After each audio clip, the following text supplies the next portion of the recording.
2022. The Board of Supervisors and the governing body of all other special assessment and taxing districts for which said board so acts is now meeting in regular session. Only those items that indicate a specific time will be heard at the assigned time. All other items may be taken out of sequence to accommodate the public and staff availability. So we'll call this meeting to order. And Kylie, would you please take roll? Supervisor Starkey? Yes, I'm here.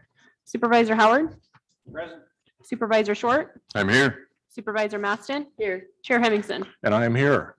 And now we're going to take a moment of reflection.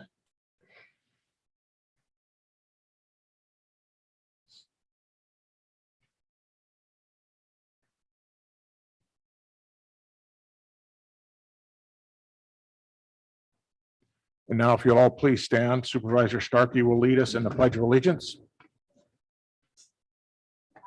Allegiance to the flag of the United States of America and to the republic for which it stands, one nation under God, indivisible, with liberty and justice for all.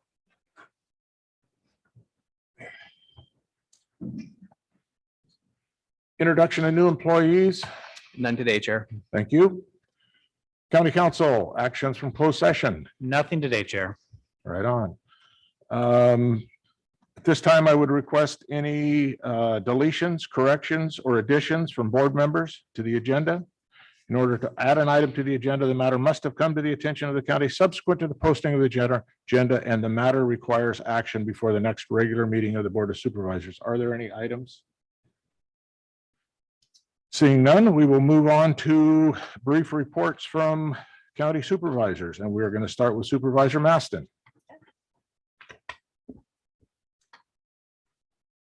So of course, I've been attending candidate forums, and I also am going to hold a youth town hall at Del Norte High, June 6th in the library for everyone's information. I attended the solid waste management meeting, attended the salmon run at the mouth of the Klamath River, met with DHS staff for affordable connectivity program, attended a Zoom state affordable connectivity meeting, met with constituents on the homeless camps, and researched some infrastructure funding and homeless facilities and programs. Met with Heidi regarding permitting, zoning, and ADUs, attended a national, state, and parks grand opening for the Grove of the Giants, which was a great example of collaboration and partnerships between the parks, Save the Redwood League, and Redwood Conservancy, and the Talawadi Nation. Attended the Redwood Transit meeting, and we approved the increase back to part of the old schedule with adding the routes again in the evening to Klamath, and another route to a Gasky area. Met with Garrett Scott to just talk about law enforcement issues in general. Met with constituents regarding the roads on Birch Track and Parkway. And that concludes my report. Thank you. Supervisor Starkey. Yes, thank you, Chair. The last couple of weeks, continued to work with First Five regarding their strategic plan. And we're trying to just narrow down those top goals that we want to actually try and hit and accomplish within the next 5 years. One of my goals that I'm hoping to bring forward is the home visiting program, which really kind of embodies a whole family. So when a newborn is first brought into this world, it really kind of works with parents, because as you know, the first 5 years are really 90% of what a brain will develop. And so you got to talk, sing, read, interact with your newborns and your infants. So it's that whole family approach. I volunteered for the STEAM event, and STEAM stands for Science, Technology, Engineering, Arts, and Math. This was a great event put on by Supervisor Howard's wife, Lisa Howard. She is a teacher and educator at Del Norte Unified School District. It was a great turnout. I represented First Five there with a project where we kind of taught static electricity, and it was quite fun. I met with Dana Gilport of True North, and we are talking about looking at abandoned houses. And, we kind of go through our area and we can see some abandoned houses, and perhaps that might be one spoke in the wheel of solving homelessness, is to be able to identify the houses that maybe we could redo and improve and make that a house in which could be affordable for people. I attended all of the Del Norte Realtors forums. I just want to applaud the Del Norte County Realtors. Their forums are informational yet relaxed. You get a chance to really see the candidates in their personalities, and it just was one of my favorite forums. I do want to give a shout out to them.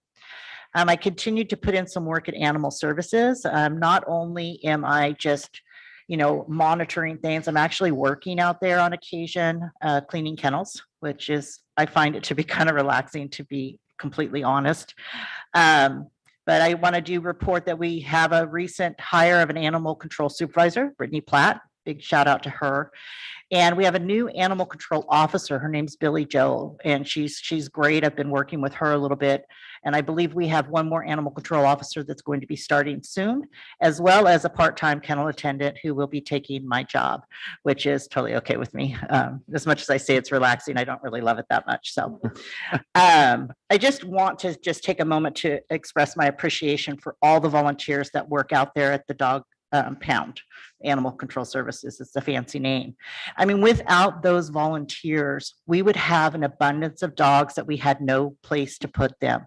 These volunteers are making sure that other shelters and other places throughout California and Oregon take these dogs that then can be adopted out. So without Lorraine and Danielle and Sydney and all the people that are volunteering out there, we would really find ourselves in a sticky spot. So I appreciate them. I attended the monthly Chamber of Commerce meeting, which was really uneventful, but we got the business done. I had a conversation with Nora Mounts from Senator McGuire's office. And this was just because I was approached by Cedar Coast Hospital. They want to bring a hospice program back into Del Norte County. It's been about 20 years since Cedar Coast has had that hospice program.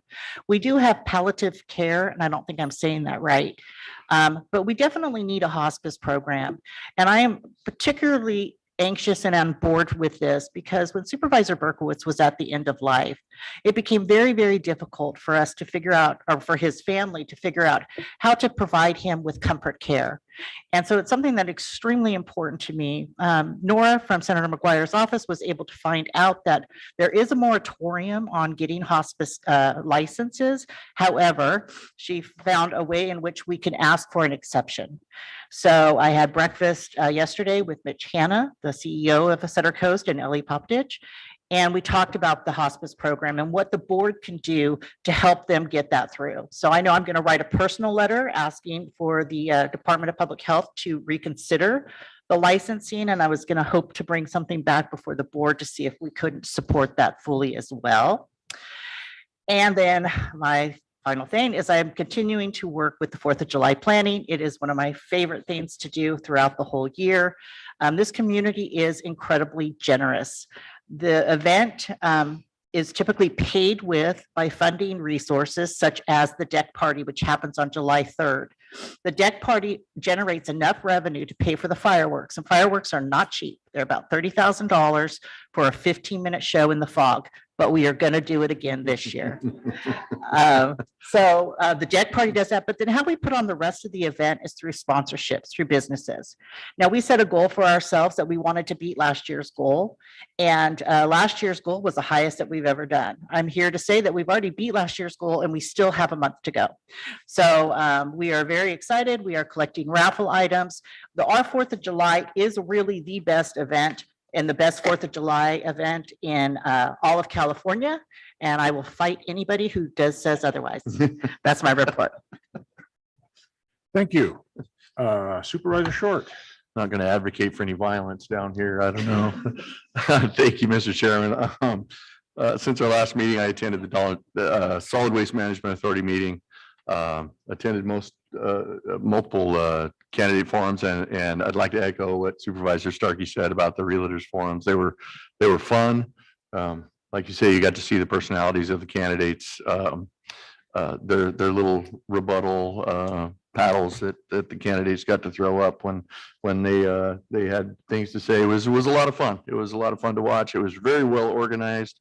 It didn't go very late, so it was just a pleasure to attend those. Also attended the North Coast EMS MAC meeting, the Medical Advisory Committee meeting. Met with Judge McElfresh, have a little discussion about our probation department. Conducted another interview with stakeholders for the Del Norte Ambulance exclusive operating area project. Attended city council meeting, harbor board meeting.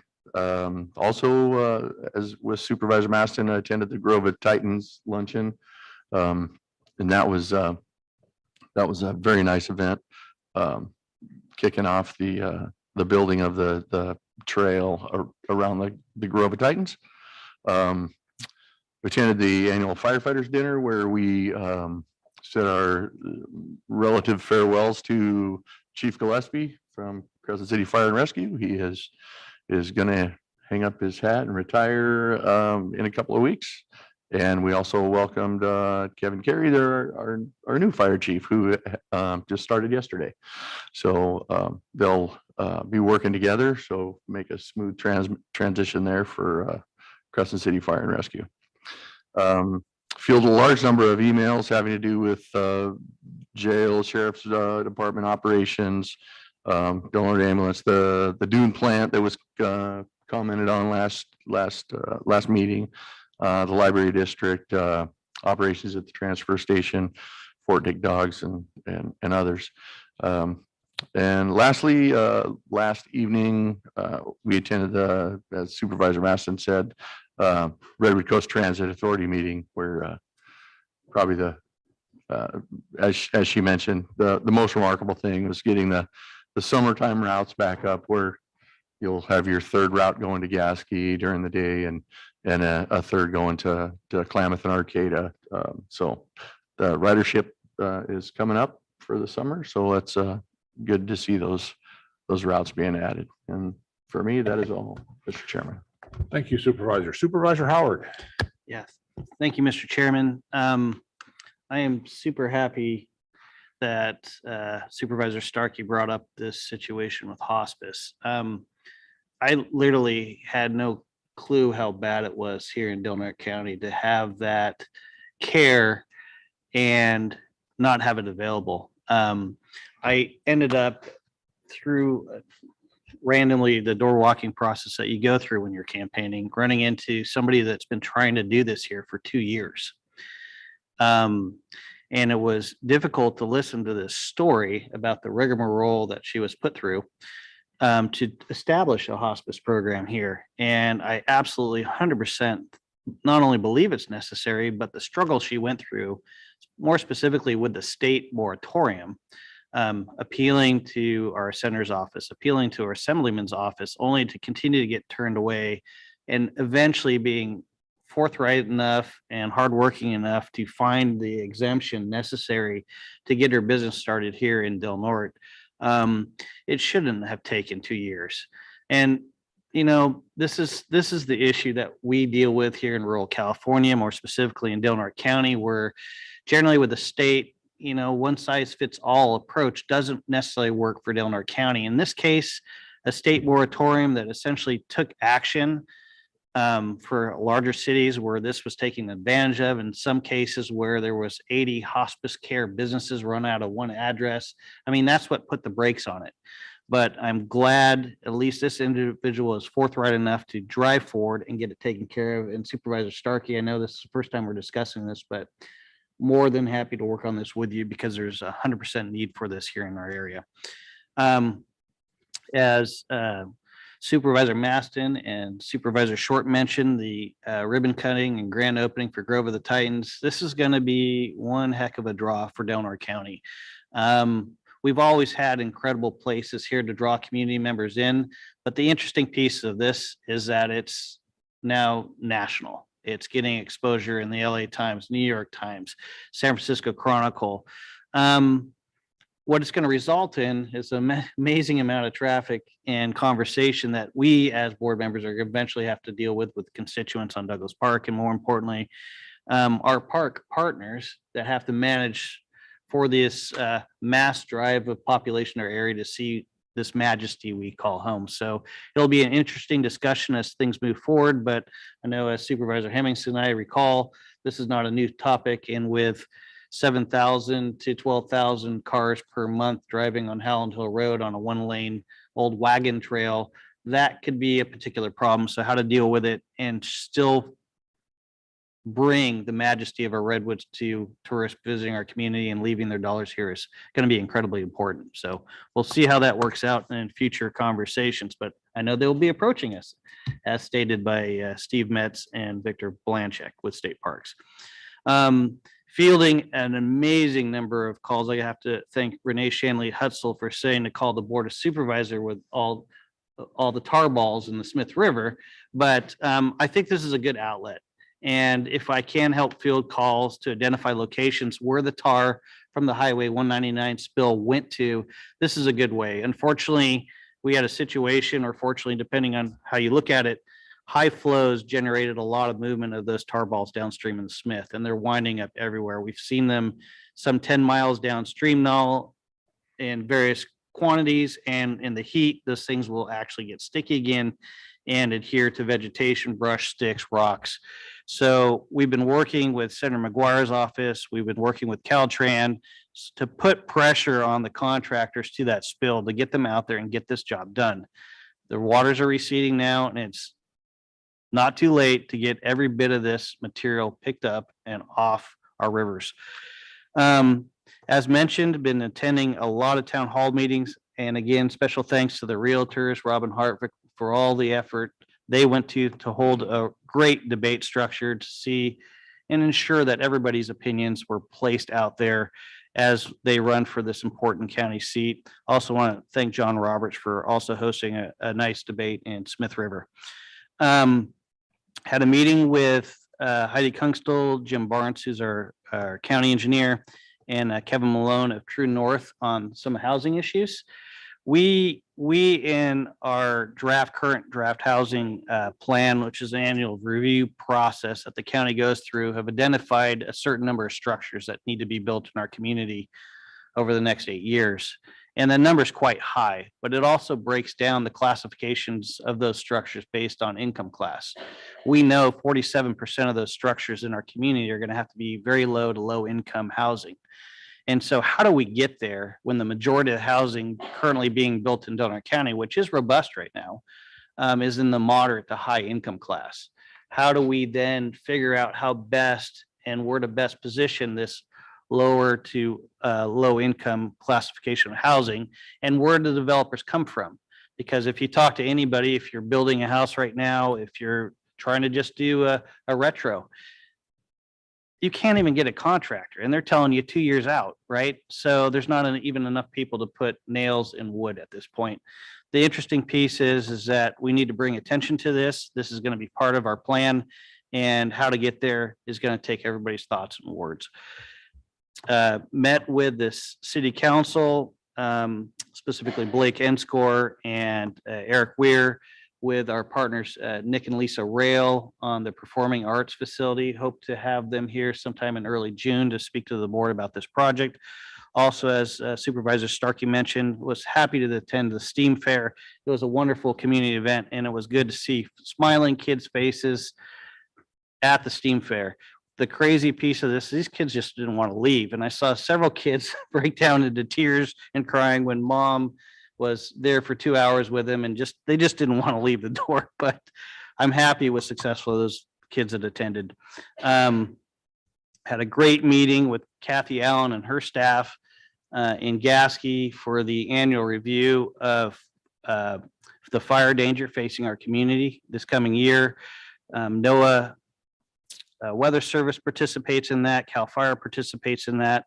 But the most important piece that I want to communicate that came out of that is the $5 million+ that the Smith River Collaborative and other groups have brought here to this community to help reduce fuel loads on our public lands. Very little very few people know this, but Supervisor Hemmingson works with the Smith River Alliance, Grant Worskell, and really helping to bring these dollars to our community. They've been very effective at doing it. And now we have not only fuel breaks, backburns, but we are creating very important buffers around our critical communities of Gasky, Hyuchi, Big Flat that'll provide this fire and fuel protection, and more importantly, reduce the risk in the future. So happy to see that happening. I want to thank Supervisor Hemmingson for continuing to lead that charge. The very next day, we had a meeting with our new Fire Safe Council Director, Aaron Babcock, on home hardening, things that you can do to protect your home, whether it's metal roofs, whether it's siding, whether it's windows, whether it's just pulling simply brush back from your homes. What very few people realize is that that vegetation you have around your home literally could be the thing that puts your house at risk for fire in some of these catastrophic windstorms. What we're learning through the science, especially studies that University of California Cooperative Extension is doing post-fire assessment on in the Camp Fire, is the wind-blown embers, if they land in that vegetation next to your house and it's close to your house, those are catching that decorative ornamental vegetation on fire, and those flames are going right up your wall, right into the eaves of your attic, and it's cooking your houses. So there's a reason that a lot of this conversation is going around the state of California right now, but there's ways that we can protect our house from these firestorms, and glad Aaron's on board to help us do that. Attended the North Coast Unified Air Quality Management District meeting where we passed our annual budget. And then also with Supervisor Hemmingson, attended a meeting with staff where we had a presentation from DRC, which is a group that comes in post-disaster to help us with cleanups. And it was an excellent presentation, something I hope to bring to the board here in the near future. And with that, Supervisor Hemmingson, that's my report. Thank you, Supervisor Howard. Yeah, as was mentioned, I attended the Smith River Collaborative meeting. Grant Worskell and I co-chair that group. Co-chair Worskell was not able to attend this last meeting, but we had a pretty fruitful meeting. It's always interesting. Kathy Allen, our district ranger out there, is really stepping up, I think, and doing a good job. Donna Pepin, Sheila Ballant, they are both Forest Service people, and they do an outstanding job. I don't want to leave anybody out because everybody out there from the Forest Service really is stepping up and stepping in. We also have representatives from the Fire Safe Council, the tribes, the Tolowa Dani and the Elk Valley, as well as environmental groups. There's just a whole host of people that we're trying to get together. We're trying to get more inclusion of Cal Fire. They've been relatively absent, and they need to be a part of this group. So we're going to try to reach out to them and get some more participation from them. I had a meeting with our director of community development about a NIFWIF grant, and we think we got that all squared away. Also had a whale working group that I'm a member. I've been a member of for a number of years. We had a deep debrief on some whale entanglements, as well as updates on some studies that are being done. I had numerous calls from constituents with various issues and working on those. I had several conversations with Garrett Scott, and also had some conversations with the city manager, Eric Weir. I also attended a webinar workshop on SURF, which is the Community Economic Resilience Fund. It really wasn't for our particular area, but it was for Northern California that we're kind of left out of. So we're in a group of, I think, just Humboldt and Delmar County, and we haven't had a meeting yet. But I just wanted to get some get an early start on this if we could. Didn't find the meeting overly fruitful with any kind of information. So we're going to continue to work on that. Randy Hooper attended that meeting also. And so he's going to stay right on top of that, and we'll see where that goes. As Supervisor Howard said, had a meeting with Jeff Snow, who was a representative of DRC with this post-disaster. And I don't see a bad side of it. It all looks good to me. I missed the Grove of the Titans. I knew I wouldn't be able to make that. My nephew got married, and that was in San Diego, so I was gone for a few days, so I missed out on several items, the STEM and both the Grove of the Titans. And I do want to mention the hospice thing. I know that's an issue that has come up for a number of years, and I'm glad to see that someone's taken a hold of that, and maybe we can get some support in that direction. I just heard on the radio this morning that Brookings is opening a brand new facility, I think, up there for hospice. But unfortunately, if I could just interrupt, the Brookings won't accept California Medicare. No, I understand that. But they've just started. I mean, so small communities can be involved with that too. And I think it's a great thing. So I appreciate that. Okay, and that's it for me. So we're going to move on to our 10:25 timed item, which I believe is public comment. So we're going to open it up for public comment. Members of the public may address the board on matters which are within the jurisdiction of the board. If you're addressing the board regarding a matter listed on the agenda, you may be asked to hold your comments until that matter, until the board brings up that matter. Is there any public comment?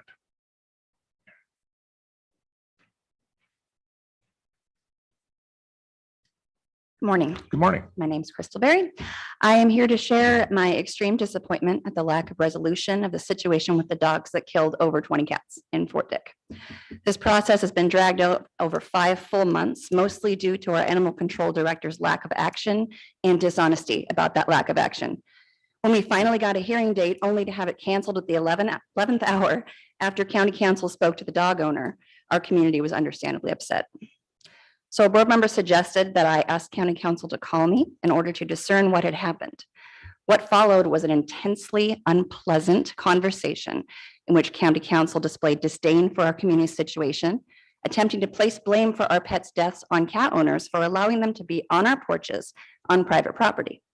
He also suggested the 20+ cats could have been killed by bears or raccoons, despite one family's testimony of and video of interrupting the 3 dogs' attack on their cat in the bloody aftermath, and video evidence of these dogs chasing other cats off their own porches, and eyewitness accounts of finding punctured, bloody cat corpses just feet from these porches hours later.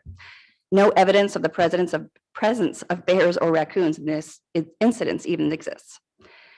County council was either unable to logically examine the plethora of evidence submitted to animal control in this case, or was simply unwilling to. Either way, he clearly stated this case was not a priority and he'd spent too much time on it, including the phone conversation we were engaged in at the time. Council was incredibly arrogant, argumentative, and disrespectful, and made zero attempt to behave as a professional representative of the county. Board members, I appreciate your individual support during this experience, but ultimately the responsibility for this lack of resolution falls on your shoulders. The lack of follow through from animal control should never have been tolerated, even if that meant telling the director how to do his job or removing him from this case entirely. County council's blatant disrespect and unwillingness to allow citizens due process should not be tolerated. I understand how difficult it can be to find qualified individuals for these positions, but what you allow to continue is a clear window into your expectations for our county and your commitment or lack of to providing quality services to your constituents. Your constituents countywide have been watching this situation from the beginning to its extremely disappointing end. I've seen and heard the commentary, and it is not kind. As a board, you sent a clear message to law-abiding constituents. Going through the system to resolve harmful situations and violations of the safety of our homes caused by the unlawful behavior of others is a waste of time. It's better to take care of the situation ourselves. We hear you. Thank you. Thank you. Is there any other public comment? I don't normally do this, but I will ask county council if he wants to respond or not. I'm not trying to push you one way or the other, and I don't want you to. I will just say I'm very sorry Ms. Berry felt that way about our conversation. I did not think it was that bad, and I disagree that I treated her that way. I think that's a mischaracterization, and I find it all very frustrating, but I'll leave it at that. Thank you. Any other public comment? Okay, seeing no other public comment, then I'm going to close the public comment period. And we're going to move on to our next timed item, which is to approve and adopt findings of approval listed in Appendix A of a variance to reduce a required rear yard setback from 20 feet to 7 feet for property located at 460 Darby Street, Crescent City, parcel number 115-141-019. Chair. Yes. As soon as you close public comment, I had a hand raised online. Oh, I'm sorry. Are you okay with me allowing it? I'm sorry. Yeah, sure. Go ahead. Robert, you are on.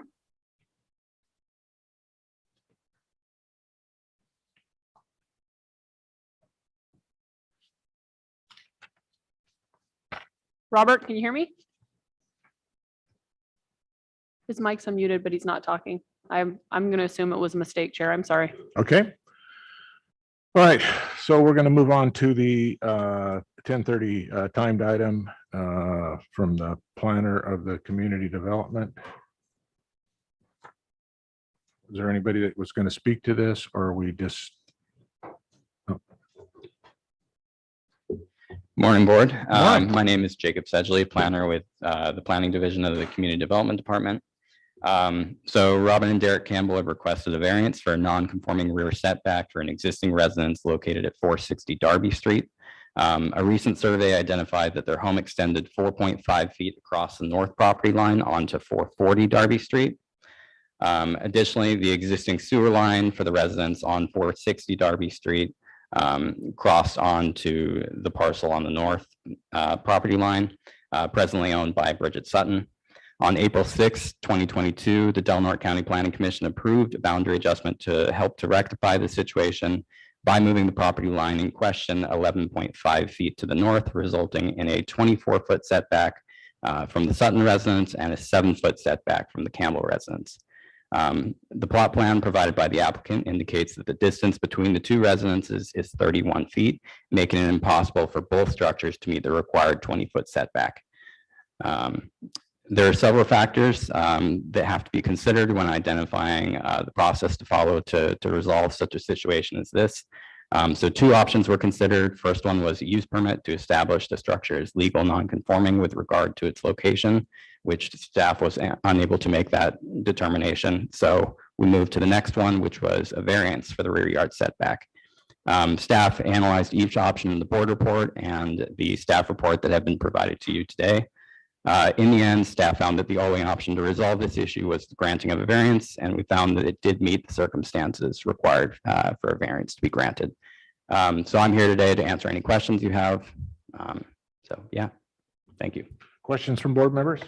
I just have one, because I drove out there yesterday and I'm looking at the map now. So it's the Eller Street or the between the two houses? Is that what you're talking about? Or is it on the front of Darby? So Not Eller, it's that little easement place in the middle there. yeah, so that's the area in between the two parcels is the area in question. Okay, Yeah, that's the property line that was moved. okay. And both of the property owners are satisfied with this request? Yes. Okay, Yes. So that's, I'll make the motion. Okay, I have a motion. Were there any other questions from board members? No. Yeah, the only statement that I'd like to make is I'm not a big fan of variances because they set a precedent. And as long as they've met the conditions for the findings, I'm okay with it. But I'm not a big fan of variances. I do have one more. I'm sorry, one Go ahead. follow-up question. Thank you, Chair. So is this going to follow the property or the people? You know what I'm saying? So will this variance be for that property for here until eternity? Or once these people sell, they'll have to do something different? So I believe it goes with that. Yeah, if you want to address this. I think it goes until the building disappears, doesn't it? Yeah, yes. Heidi Constable, Community Development Director. Yes, it goes with the property. With the So the property? variance file will be on record at the Community Development Department. Yeah, and as long as the structure is there. Okay, thank you. And I appreciate, because my one question was also if the two parties agreed, so.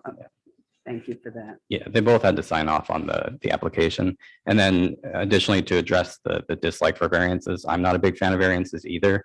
And believe it's very rare that we actually support the passing of a variance. And this one, we were able to make the findings that were necessary, so. Yep.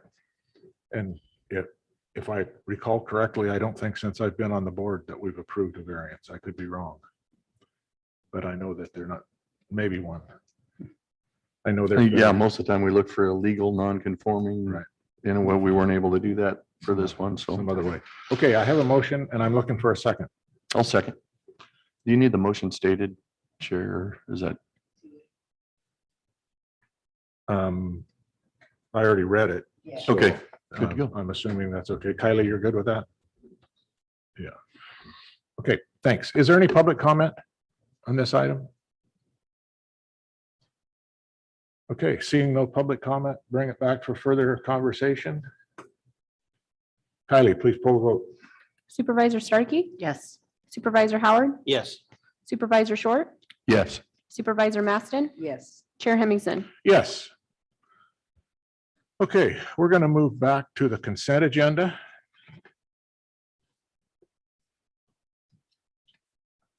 I would be looking for a motion, or if anybody wants to pull anything. Move to approve, Mr. Chairman. I have a motion to approve the consent agenda. Mr. Chairman, I just have a question that I wasn't able to get answered about item number 10. Not necessarily needing to pull it, but I don't know if anybody's tuning in. Just kind of wondering what happens to our current Little League if we approve the Junior Giants League. It's an addition to. It's in addition. The Junior Giants League starts after the league concludes. So Okay, it's just another opportunity for local youth to play baseball. beautiful. Thank you. That's, I apologize. I wasn't able to get that answered beforehand. So I'll second the motion to approve. Okay, I have a motion and a second to approve the consent agenda. Any public comment? Okay, we got one? Okay, Brandon, you are on. You just need to unmute your mic. Hi, good morning. Thank you, Chair. I'd just like to comment, and I have a question on consent item number 4 and consent item number 5, please. Thank you.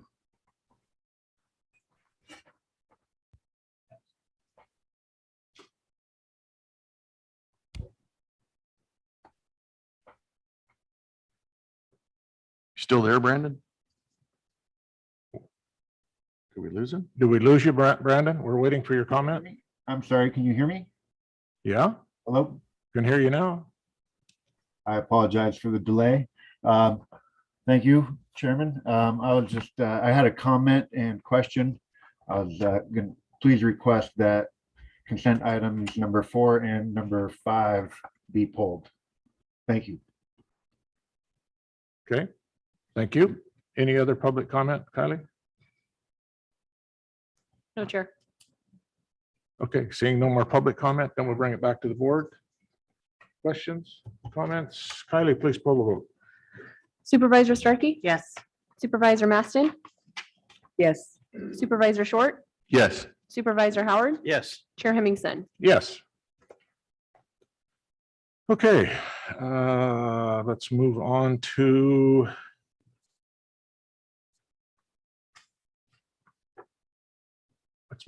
budget transfers. Item number 24 and 25, approve and adopt budget transfer 05-06 in the amount of $50,000 within the hospital preparedness program. Budget unit grant funding for Del Norte Ambulance to purchase and install a generator backup power as requested by the county administrative officer. And number 25 is approve and adopt a budget transfer 05-07 in the amount of $15,191 within child support services budget to spend down excess incentive funds within the current fiscal year to make capital improvements to the office as requested by the Director of Child Support Services. Motion, Move to approve. I have a motion I'll second. and a second. Any public comment on these budget transfers?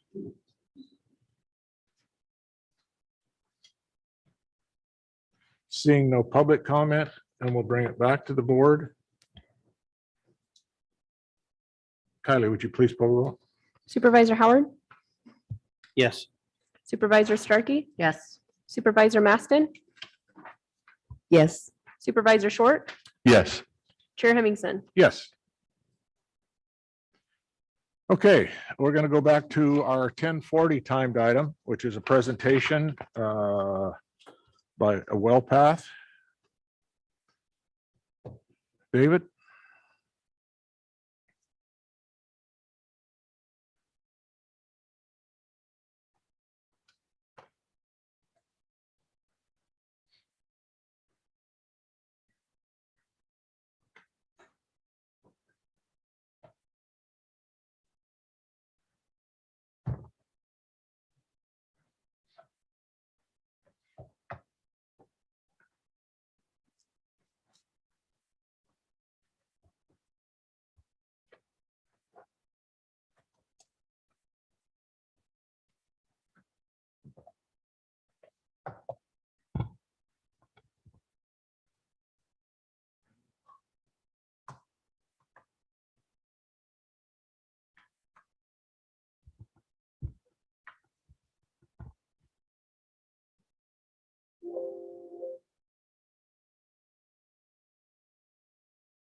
Good morning, Honorable Board of Supervisors. A little feedback here.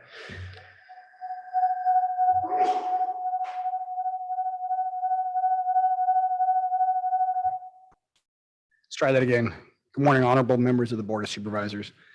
My name is David Garzoli. I'm the Regional Director of Operations with WellPath Correctional Healthcare. Joining me today is Jessica Franz, a local Del Norte County registered nurse and the WellPath Healthcare Health Services Administrator at the Del Norte County Jail. In the front row joining us today is some of our staff from our clinic at the Del Norte County Jail, all of whom are local healthcare professionals. Not joining us today is our medical provider, Dr. Kevin Kuhn. He serves remotely, and Dr. Zach Stroud, our psychiatrist, also serving remotely. One of our emerging technologies we've just recently implemented is WellPath Now, which provides a 24/7 emergency medicine telehealth system that is class leading. The goal of my presentation today is to demonstrate to you and the citizens of Del Norte County the invaluable services WellPath brings to your community's most vulnerable population. To demonstrate our commitment to the Del Norte County business community and workforce, and to advocate for renewal of our contract in August.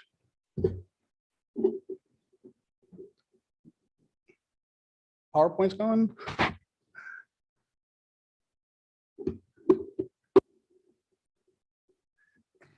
At WellPath, our mission is to provide hope and healing to the most underserved and forgotten populations. We're a patient-centered company. We donate over $1 million a year to nonprofit organizations nationally and locally that share our vision to reduce recidivism. WellPath is the nation's largest correctional healthcare provider with offices in San Diego, California, Nashville, Tennessee, and soon Denver, Colorado.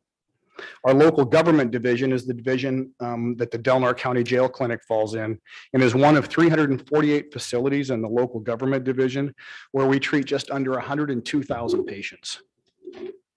Our policies and procedures are engineered to meet the stringent requirements of what's known as Title 15 of the California Code of Regulations. Title 15 is the legal minimum standards for local detention facilities. I believe each of you have been provided a copy. In that 70-page document, the word medical and mental health is referenced over 150 times, all the way down to the meals that are served in the jail that must be medically approved by a doctor. What's interesting, if you look in the back when you get home on page 65 and 66, there's actually a recipe, a government mandated recipe that you can make for your family on Thanksgiving. It's known as disciplinary loaf. It's for inmates or patients who are not going along with the program. How we got here. In 2021, WellPath was awarded the jail contract after beating local competitors in an RFP review. Our contract started September 1st of last year. When we occupied the existing facility, the clinic inside the Del Norte County Jail, unfortunately, it was a filthy, cluttered, and disorganized mess. It was filled with expired supplies, worn out and broken medical equipment that was not functional. On day one, myself personally, along with Jessica and her staff and other members of WellPath that came from far away to set up this new clinic, came in. We removed all the old debris and we set up a new clinic. And this is what it looks like today.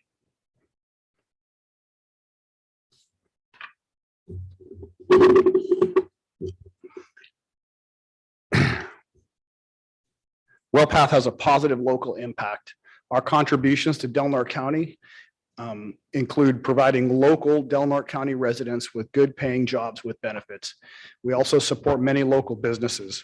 Every time myself, our executive staff, or our clinical oversight people come to Del Norte County, we frequent all of your businesses here. Why WellPath? We protect you. In addition to caring for our patients, one of our driving principles is to mitigate as much liability as possible from the county. Inside your binder, you'll find a letter that I understand brought some questions from the public. It's actually a letter that came from the United States Department of Justice Civil Rights Division to San Luis Obispo County. In 2018, the Department of Justice initiated an investigation into the care and treatment of prisoners in the San Luis Obispo County Jail. The 3-year investigation that followed culminated with the letter that you have before you in your binder. It's addressed to the county CAO and the sheriff of San Luis Obispo County. Of that, they found that the county had in fact violated the 8th and 14th Amendments, citing a number of deficiencies in the jail's operations, most of which were related to medical, mental health, and ADA accessibility requirements. As part of San Luis Obispo County's remediation to those problems, they discontinued the county-run medical and mental health programs and replaced those with WellPath. Sheriff Apperson at the time in 2021 knew that Del Norte County was at risk for a similar intervention and told me that was his driving force in bringing us to your county. Sheriff Apperson told me personally on September 1st that he wanted to leave Del Norte County, the Del Norte County Jail and Clinic better than it was when he found it. And I believe he did. Oops. As a local example of what WellPath brings to your county, in February of this year, the California Attorney General initiated a similar inquiry into local county jails that developed from Tulare County. In Tulare County, it was determined that the county staff and county jail in Tulare County may not be meeting the requirements of AB 732 related to the treatment of pregnant and lactating inmates. Because of the findings at Tulare County, the Attorney General sent out a request to all county sheriffs in the state to produce evidence that they are in full compliance with that legislation. Since WellPath was in your county, we promptly provided all of our compliant policies to the sheriff at that time, who transmitted those to the Department of Justice and their immediate satisfaction. So what I'm going to go into now very briefly is what we typically, this is an abbreviated version of what we typically would call a quarterly assurance program, a report that we normally get together with our county partners to collaborate on the work that we're doing and to identify any areas for improvement. So this is just some quick stats. These always start off with a review of any patient deaths and custody deaths. Since we took over the facility in September of 21, fortunately, we've had none. We did unfortunately have one unsuccessful suicide attempt by hanging. That patient was ultimately transported to the hospital and reviewed and cared for. The average daily population of the jail since we have been there has been 82, and of the juvenile facility, there's been 5. Jail booking intakes have ranged with a low of from September of 21 to 141 bookings to a high in April of this year of 217 new bookings. The juvenile hall similarly had a low of 2 new intakes in December and up to 10 in October of 2021. Doctor and nurse sick calls. This is kind of our bread and butter. This is where we take care of the patients best. On the left-hand side are the stats for the jail. The orange bars indicate nurse sick calls, which are primarily handled by Jessica or one of the other registered nurses that we have on staff. We saw a high in December of 108 and a low in April of this year at 59. The blue bars indicate doctor sick calls, where our remote telehealth doc has seen these patients as many as 17 times in December and as few as 3 times in January. On the right-hand side, you'll see the same statistics for the juvenile hall. We had a high of RN sick calls at juvenile hall of 10 in October and as low as 1 each in February and March for the RN and the medical doctor. Although we do not have the mental health contract in Del Norte County, we do provide psychiatric services for prescribing and continuation of medication for patients that come into the facility needing those services. Our psychiatric sick call saw a high in October of 44 direct patient encounters via telehealth and a low of 18 in April of this year. The rest of the time, we average between 24 to 29 psychiatric encounters. As I mentioned, we don't have the mental health contract in Del Norte County, so we had to come up with a way of caring for the mental health patients that we identify. When the new patient comes into the jail, our nursing staff conducts a thorough intake medical evaluation to determine each patient's needs. And in cases where we identify people who are at risk for mental health concerns, we've created a referral process to the Del Norte County Behavioral Health Department, where we transmit that patient's information to them so that they can follow up with whatever therapy they deem as appropriate. In April, we saw a high of 33 referrals to the county behavioral health department. In the months of September and February of last year, February of this year, we referred only 9 patients. The remainder of the time, we're running in the mid to upper 20s on mental health referrals. Jail ER visits and hospital days. We do our best to keep patients inside the facility and treat them inside the facility in order to control costs and to provide the fastest patient care as possible. However, there's many occasions where patients do have to go off-site because it's beyond our capabilities. In February of this year, we had 8 off-site visits, and in January, we had as low as 1.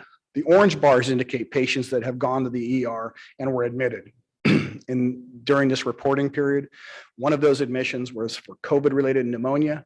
And most recently in April, we had an inmate who fractured her hip inside the facility that required surgical intervention.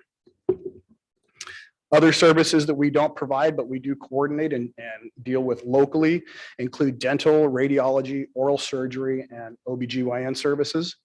At the jail, the 2 highest months we've had so far for those off-site specialty visits was March and April with 16. And at the juvenile hall, March was the high with 3. Of course, the juvenile hall only has around 5 youths in it at any given time. Right. And that, of course, what happened to be a pregnant female youth that we had in the juvenile hall, which we relied heavily on those policies that the AG was asking for back in February. We maintain a process of continuous quality improvement. As I mentioned earlier, our policies are engineered around Title 15 as well as the standards set forth in the National Commission on Correctional Healthcare. So pursuant to those standards, we conduct internal audits routinely to ensure that our performance is up to and meeting the standards that are set forth in those guidelines. The CQI studies we've done this year included sick calls, patient safety, and suicide prevention, of which we found that our operations were 100% compliant.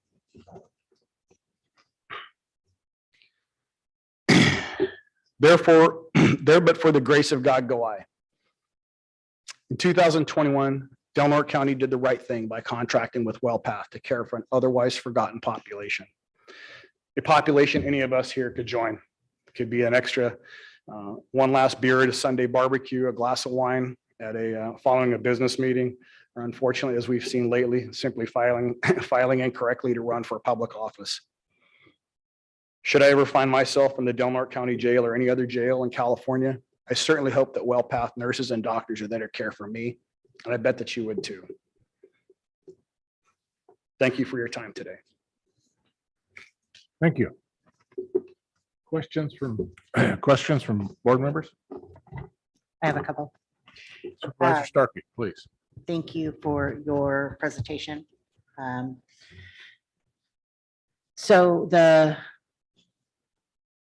just want to reiterate, on every single inmate brought into custody, you do a complete medical assessment on them. Yes. Okay, and if there's pre-existing conditions, do you treat them? Yes, so we'll get So we screen them for chronic care issues, basically medications that are prior existing. We verify those medications through their primary care provider and then continue them on those meds. Yep. Generally speaking, certain medications will be switched to, say if one is a controlled substance, generally not used within the jail, we'll switch it to an adequate alternative. Like an Adderall or something like Right. along those lines. Okay. And so the psychiatric services, which you do not provide, yet you do referrals to behavioral health. Yes. Are you distributing psychiatric medications? Yes, so we have a part-time psychiatrist, Dr. Stroud. He does 4 hours a week, every week. We run a psych sick call every week. He oversees pharmaceutical management as a psychiatrist. Unfortunately, we don't have a mental health contract, but we do oversee behavioral health or psychiatric medications. Okay, because recently we did the approval of 1369.1, which Yes. that only applies to the incompetent to stand trials. Yes. But I just want to make sure that if other mental health people are in the facility and they need medication, that they are having the opportunity to get that distributed to them? Absolutely. Okay, and are you able to, if they are released, or is it your department or is it behavioral health that needs to give them like a 3-day supply? We give a 2-week supply, 2-week, okay, all right. usually you just very- due to the difficulty in obtaining a psychiatry referral. Absolutely, immediately. and that's something Especially in I our was hoping community. was happening, but I wasn't sure. Yes. Is that we need to make sure that they stay stabilized until they can get into the community and get those services. So, Absolutely. Yeah, we okay. give, our policy is a 2-week minimal supply. 2-week minimum supply, great, thank you very much. Absolutely. And incidentally, I'd just like to clarify, so we're in the jail for 16 hours a day. So any intakes or fresh arrests that come in after that period that we leave, there is there's a screening that is done by correctional staff.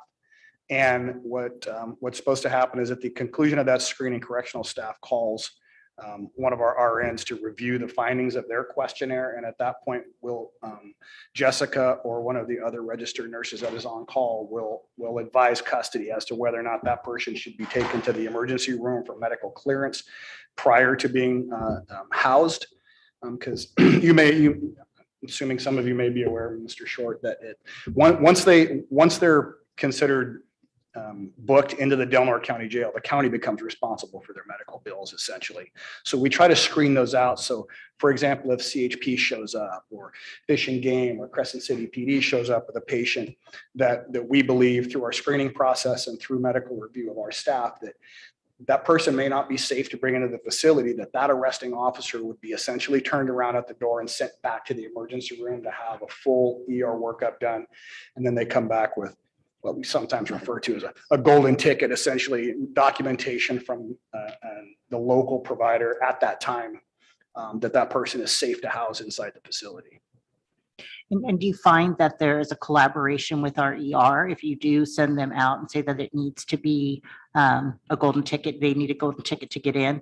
Do you find that there's a collaboration with our ER in order to get those things addressed before they come back to you? Well, the ER has their own basically release standards. So whether or not they're safe to go into custody, they'll basically, depending on their vital signs, labs, whatever's going on with them, they'll deem them either safe for jail admittance or they'll keep them. Okay. Yeah, no, I was a probation officer. And so I knew whenever we booked somebody, we had to get medical clearance. So I just wanted to see how agreeable the agencies are working together to make sure that we are, number one, making sure the inmate is healthy enough to be booked into custody and that their safety is being looked at.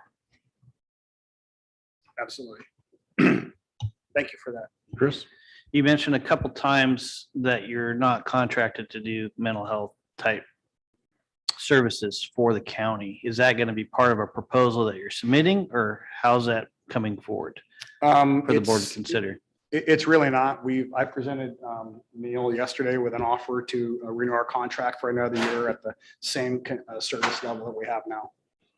We haven't proposed, nor were we formally asked to propose additional services beyond the foundational medical program that we have. But it now. is a service that WellPath provides? It can be, yes. Okay, I'm just curious because there's times when we have a high level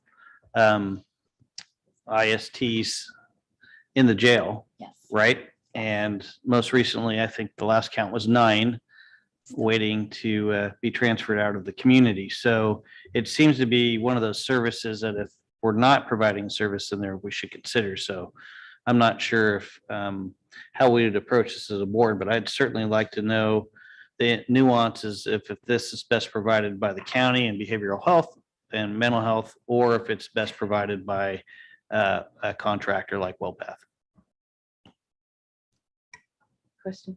Yes, Supervisor Master. So with your other facilities, how many do you contract for mental health? Quite a few.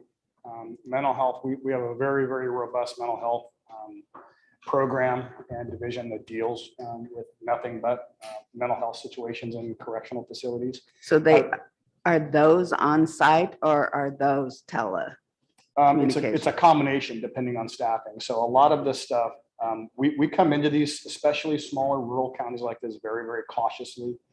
Because to be quite honest, mental health professionals are in extremely short supply. So the supply that is out there wants top dollar to go to a, not that the Delmar County isn't the pearl of Delmar County, but when you've got other hospitals and clinics that are available that are paying ungodly amounts of money, no thanks in part to the CARES Act that provided all kinds of federal money to local health organizations like that. But the bigger problem really comes from actually finding, hiring, recruiting, and retaining those people. When we are successful in doing that, ideally is we do have a licensed clinical social worker or a licensed marriage and family therapist on site for however many hours a day we would be contracted for to see these patients, to do routine safety cell checks, to give them their therapy. And in some cases, that includes group therapy with other mental health patients to just kind of keep them stable, because our primary goal in all cases is like one of the CQI studies that we did is suicide prevention. And in county jails, there's a few jails in the state that have a really serious problem with people giving up, people that sometimes overestimate the severity of their charges. I've seen suicides of people that were, as soon as their case was done, it would have been time served and they'd have been out next week, and instead they hang themselves. It happens all the time. So we do our best to provide as much in-person care as possible. Sometimes staffing issues with those professionals become such that we always have to resort to our really robust telehealth systems. I can put a mental health professional from one of my other facilities on an iPad or a tablet and at least get something going, and then have that therapist advise us on what to do locally inside the jail until we can get them in front of a psychiatrist, for example, if that's what's needed. Supervisor Short. I just wanted to comment quickly, when WellPath came to us with their proposal, we as a board recognize that the need, and appreciate you bringing the pictures of the relatively new clinic. Now I realize it's the same room, but looks way more professional than the last time I toured there. So You saw the previous? Yes, I did. I just wanted to say thank you. The professionalism is shining through. Knowing that we were not making it as far as Title 15 standards goes was a big concern. Of course, a lot more money, but I think the doing the right thing as far as getting the proper medical care and reducing liability on the county, it was a smart thing for us to do. So I appreciate your presentation today, and looks like we still have a little bit of work to do on psychiatric services, but that's an ongoing battle across the state. So we'll keep working at it. Thank you. Yeah, thanks for the presentation. My understanding, your staff does a great job. Really appreciate that. The cost for a small county like ours is way over the top. But as Darren said, that there's a need. So we just have to weigh all those things. But appreciate it. Thanks for coming. I would like to take a moment in closing before we go to recognize the Sheriff's Department. Everything that we do hinges directly on the Sheriff's Department's custody division to be able to facilitate these appointments. And it's no secret that they have some very severe staffing troubles. I'm happy to hear about the appointment of Garrett Scott. I met with him yesterday. He seems like a very sharp guy. And incidentally, prior to joining WellPath, I was a lieutenant with the Sheriff's Department in Northern California. I worked patrol, detectives, and spent a couple of years as a jail commander in charge of the medical program, which is how I kind of ended up at WellPath. So having been in charge of a much bigger jail, a small jail, but a bigger one than Del Norte, 315 inmates at the time, I know how hard it is. It's extremely hard in a small rural county like the one I came from. And I'm sure Sheriff Scott, Lieutenant Schneck could use all the support they can to do what they need to do, because without them, we can't see our patients. They have to.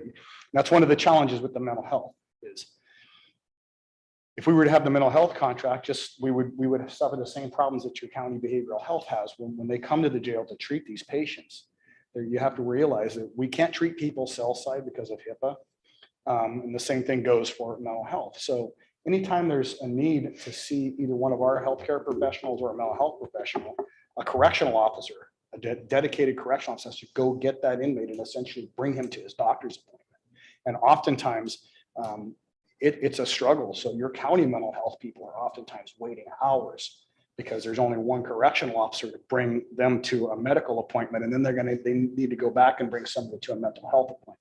So it's, I would urge you to prioritize the sheriff's department and getting whatever you guys can do to get their staffing up so that they can take care of themselves. I know their officers and they're insanely overworked. Every time I come up here to check on my staff, I see the same officers that have been on for 15, 20 days straight on overtime. And they're doing a really tough job. They're doing a job that a lot of people just would not do. So I'd like to congratulate them and thank them publicly. Lieutenant Stevens, the jail commander, Lieutenant Schneck, the patrol commander who found himself as an interim sheriff has done a great job. And of course, a big shout out to Garrett Scott for stepping up and volunteering to lead that department. Great. Thank you. I'm going to open it up for public comment. Anybody have anything? Public comment? Please come up. What? Oh, you got somebody? Yeah, let's go ahead and take the inside public comment first. Hello, thank you, board. My name is Amber Wages, and I am a WellPath employee. I'm the administrative assistant at the jail. And before WellPath, I was a single mom working 2 jobs.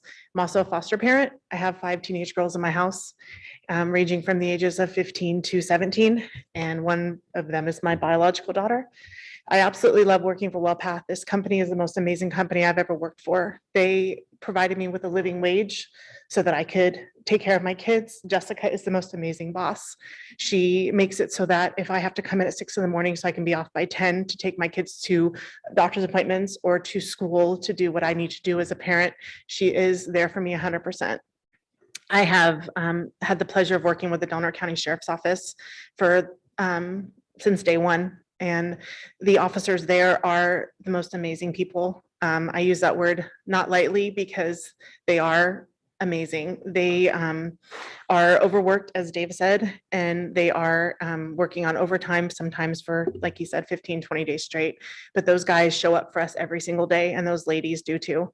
They are there for us no matter what. I feel completely safe with those people. I would not hesitate to walk into a room with 6 inmates knowing that those people are by my side. And I just think that it would be a loss to this county, to this community, if we let WellPath go. Yes, I do benefit because I work for WellPath, but it doesn't matter. I'm a local girl. I was raised in this town, and I've seen the amazingness that WellPath has brought to our sheriffs and to our jail. I've actually talked to several inmates who were Turtle Medicine inmates and now are WellPath inmates, and they said the change is amazing. They never had access to this type of stuff they have now, from just being able to feel like they're being heard and that they're a person, and it's great because our RNs and our LVNs work really hard to make sure that those inmate patients are heard. And I think it would be a severe loss to lose WellPath, not only because I'm an employee, but because I'm a citizen of this town. So thank you very much. Thank you. Any other public comment here? Kylie? Give me one moment. Robert, you are on.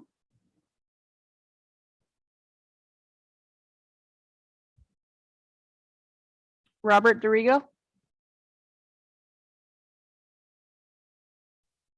Hi, guys. Can you hear me?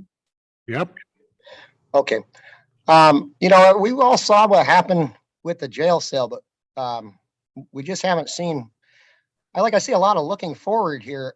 And, a good thing to do is take stock of the past sometimes. There's enough milk cartons in that cell, although we're not talking about that cell for some reason. Drug addicts are expected to, in Narcotics Anonymous and Alcoholics Anonymous, to take accountability for where they went wrong at some point in those 12 steps. And And I don't see that with my county here. You know, we spent a lot of money in this regard. There's enough milk cartons in there that probably that guy was in there for a week. I don't know if I have to tell you what we're talking about, because it's weird to see this, you know, as an agenda item where we're talking about another county's bad. I looked into WellPath, and in general, the privatization of these services is associated with twice the suicide rate of where if you just took accountability for what you're doing. A lot of these guys, you know, I think we have one that's $250,000 with benefits almost. We pay about probably better than what the nurses paid with WellPath, you know, for high school diploma or equivalent. And, you know, obviously this company wants to do this because they make a profit on this. I think what would be neater is if one of you supervisors had walked into the jail once in a while. And I've been in jail in Placer and Sacramento County. And that's kind of what you hope for if you don't really think you're guilty of a whole lot. You know, you're judged on your waste stream or whatever. You're like, does the public know I'm in here? And, you know, I think Henry David Thoreau from his night in jail said, it might be harsh to judge my neighbors. I'm not sure any of them are aware we have such an institution as a jail in our village. And we do. And it's kind of a place where now I was at the Sacramento and Placer County. There's a place where I noticed the guards playing a lot of solitaire. That's what was available for digital gaming at the time. And then once in a while, it felt like Lord of the Flies was unleashed. The inmates, I had no issue with. And I don't know if that's like that in our county, but over and over again, from the LA Times to the Sacramento Bee, year after year after year, it seems like our county's law enforcement is dysfunctional. You know, we expect so much from the people pulling the tourist industry to clean the floor drains, to get the dishes done. They usually do it off the clock a lot of the time to compete. And they do it for nothing. You guys won't regulate Airbnbs or anything, so they can't find homes to live in. It's not a far slippery slope that they're criminals and mentally incapacitated. I would be. And then, so now that they're not found guilty necessarily, they're supposed to be held and found that they're innocent until proven guilty. And yet, even if you're not the inmate in the shit cell, you smell that. And I remember that, because that's where we store our mentally unhealthy people rather than supporting healthcare for everybody. So now when I use healthcare, I go digitally online just like everybody and get myself a prescription because there's nobody here in town to provide it. Thank you, Robert. Thank you. Any other public comment? Chair, I don't have any more online.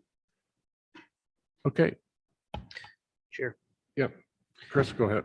I just want to say thank you to David for coming to us today. I think Supervisor Short's words were directed where they needed to be. I do want to emphasize the fact that I think this board, more than any other board, has prioritized the Sheriff's Department greatly. And there's only so much we could do as a board through those processes, but we have, and we've committed to it. The community has spoken. And I think it's critical now in moving forward that the partnerships, whether they're private or public, work.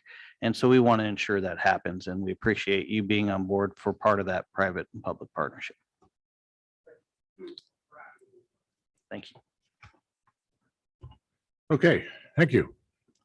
All right, we're going to move on then to our 11:05. We're running a little bit behind schedule. 11:05 timed item, which is our local roadway safety plan presentation. Yes. There she is. Good morning, Morning. Chair and Supervisors. I'm going to share my screen. Okay,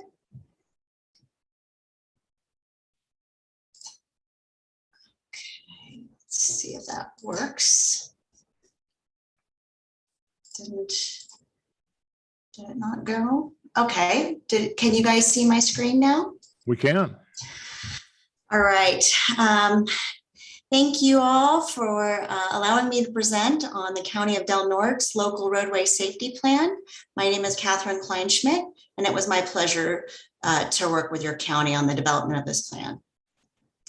The agenda today is I'm going to present on the overall background, what is a local roadway safety plan, as well as we engage safety partners and stakeholders throughout the development of this plan.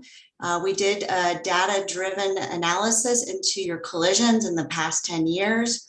We had a public website and did some outreach through the newspapers, as well as we've got some recommendations coming out of this plan. So the reason why the county is performing a local roadway safety plan is due to the funding requirements. So the way the funding kind of comes through the U.S. Department of Transportation through Federal Highway Administration, it goes through Caltrans. They have oversight, and the funding that is requiring a local road safety plan is the HSIP. That's the Highway Safety Improvement Funding. So Caltrans actually required it for this call, and I'll go into the call, which is now live. And they actually provided grant funding to the county to perform the plan.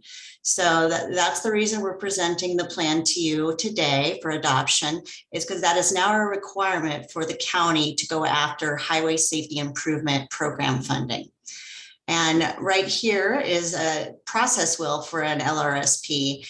And throughout, we kind of went through this wheel. We established our leadership, which are safety partners and stakeholders. We looked at the safety data, determined emphasis areas and strategies and ways that we can incorporate those into the plan, and then look at evaluating it. So the local roadway safety plan will complement the strategic highway safety plan. The state of California has a 5-year plan. They're required to have in place every 5 years to receive federal funding. This plan is a data-driven plan focused on reducing fatal and severe injury collisions. And they have the 5 traffic safety E's. So not only are we looking at engineering countermeasures, but also enforcement, education, your emergency services, as well as emerging technologies. So this plan kind of goes into those other E's, as well as we included them as stakeholders in the development. So since Del Norte County and Crescent City are both doing local roadway safety plans at the same time, we actually collaborated with the city, and we had 2 different stakeholder working group meetings, because a lot of your stakeholders have overlap between the county and the city. And as you can see, it's a very large list, but we did 2 different meetings with police and fire, as well as then your school districts and your other, stakeholders with your tribes. And we facilitated that in December 2021, as well as February 2022. And we really got some good feedback, and we incorporated that into the plan. So I want to just touch on some of the collision analysis, because we really did get into some of those details. And this is looking at total collisions for the entire county, looking at also Caltrans jurisdiction, roadways, as well as the county roadways. And you can start to see that there are a good amount of county roadways that have collisions at the segments rather than the intersections. And this is kind of due to the rural nature of your county. You have a lot of lane departure type collisions, due to the higher speeds, lack of shoulders, edge lines, but you do also have a good amount of collisions occurring at your intersections. As well as when you start looking at the Caltrans roadways, you're noticing there's more collisions along the segments too. So just looking at the past 10 for county roadways only, so the roadways under the county's jurisdiction, we looked at what was the collision severity, and there were 15 fatals, 53 severe injuries. The majority of them were property damage only, but we do want to focus on looking at how to mitigate those injury collisions. Collision type, the majority was hit object. Those are vehicles leaving the roadways and hitting fixed objects. But there also were broadside collisions. Those occur at intersections, rear ends. Those can be due to speed differential or people not paying attention. And then there were also 28 vehicle-to-pedestrian collisions.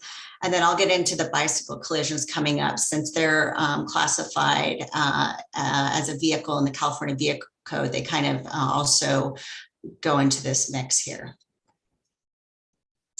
Okay, so you have a very large county, so I know it might be hard to see, but we kind of tried to zoom in on the area around Crescent City proper, because that's where, there was a concentration, a higher density of collisions, and we start to notice trends of higher collisions at Washington and North Crest, north of Crescent City, along North Crest and Washington, Elk Valley Road, Parkway Drive, Humboldt Road, and Moorhead Road.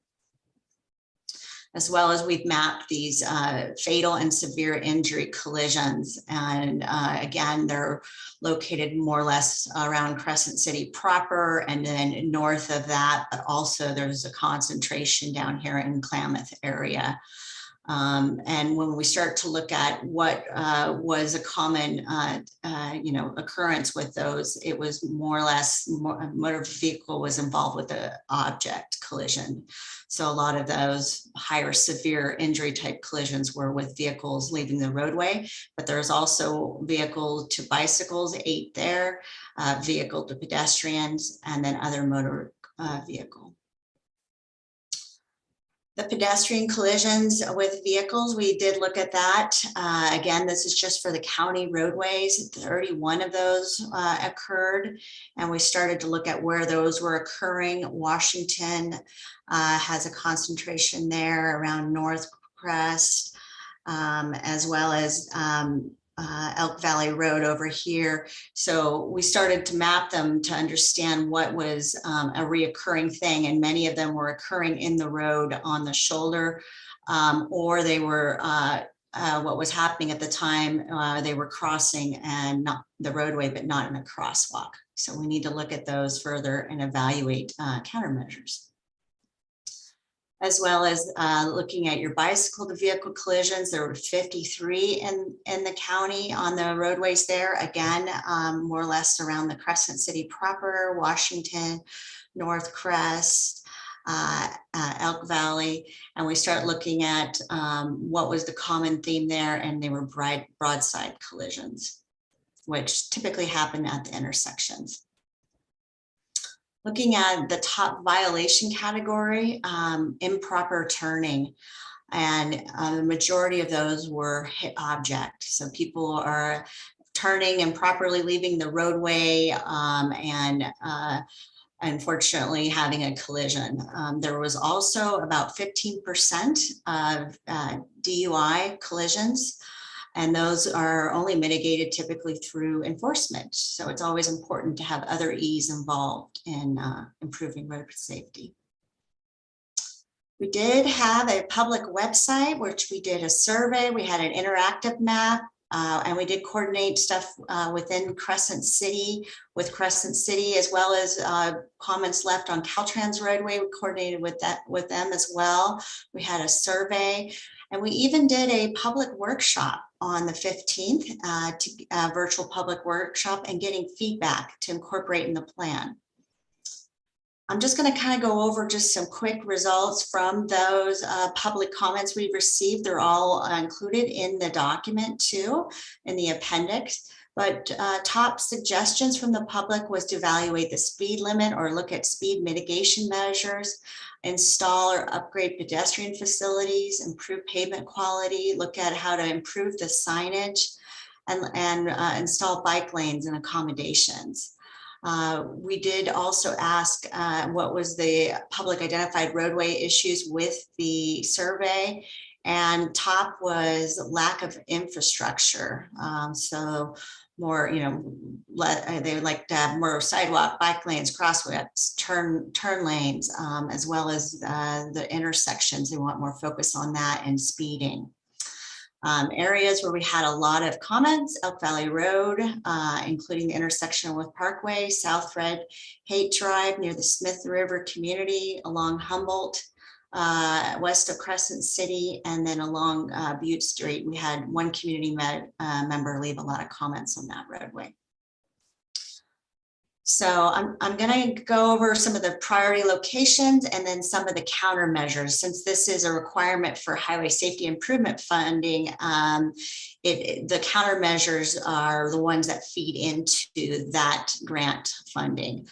Top intersections: Washington Parkway, North Crescent, Washington, Butte, Mackin, Elk Valley Road, and Holland Hill and Humboldt, Washington, and Summer, as well as we have top segments.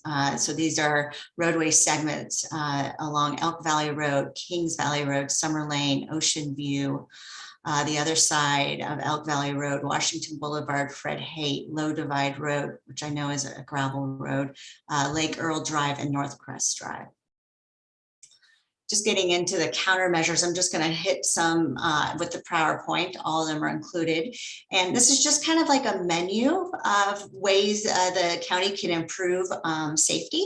And it's up to the county to decide which projects they want to put forward for a grant application. But having this plan allows that application to be, that have the county be eligible to submit one or two applications.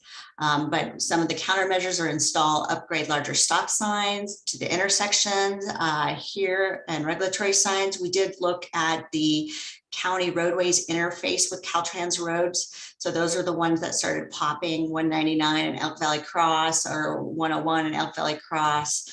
I'm not going to read all those here. But as well as we looked at one of the other countermeasures is looking at evaluating an intersection control and seeing if a conversion to a roundabout is appropriate. Washington Parkway, North Crescent, Washington, as well as Elk Valley, Holland here, or the two Caltrans, US 101 and US 199 and Elk Valley Cross Road, as well as improving signal hardware, lenses, backplates, the retroreflective borders, increasing your size of your heads. Some of them could be deficient, looking to upgrade those two signals there. Other recommended countermeasures were for segments, looking at how to improve your recovery zone on these roadways with a widened shoulder that could also help cyclists. Kings Valley Road, Ocean View Drive, Elk Valley Road, installing delineators and reflectors and object markers that can help with those fixed object collisions. You're delineating those areas, those fixed objects within the clear zone. Several roadways were identified there: Kings Valley, Elk Valley, Washington, Fred Haight, Low Divide, as well as looking at upgrading and installing, your signage from regulatory or warning signs at different locations, as well as installing edge lines and center lines on various roadways to improve with the vehicle lane departures. And then other recommended countermeasures were, chevron signs for horizontal curves, especially where you have those curvy sections on Ocean View Drive or Low Divide Road, curve advanced warning signs, as well as when you do have some curves in place, or you have areas where you want to bring attention to the speed limit changes, you can look at putting those dynamic variable speed warning signs. And those segments were identified on Elk Valley Road, Kings Valley Road, as well as North Crest Drive, especially by the school there. A lot of these countermeasures can also be applied systemically, and this is getting into the other E's, looking at not only engineering countermeasures where you could look at doing a sign audit and looking at upgrading all your signs through the county, throughout the county through that audit, and then kind of improving safety systemically instead of, just doing a reactive approach to the collisions. You could also improve other high risk areas. And so you can improve safety proactively. Other things are delineators, reflectors, installing edge lines and center lines, pedestrian crossing enhancements, and then looking at repairing the pavement. Some of that is not funded through HSIP, but can be funded through other grant programs. Other things are enforcement, looking at speed enforcement and DUI enforcement with your sheriff's department, as well as looking at education, pedestrian safety campaigns, bicycle safety campaigns, and driver safety campaigns.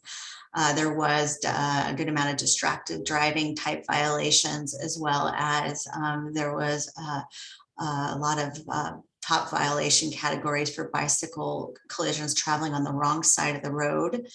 And so there needs to be some education with that, as well as pedestrian collisions.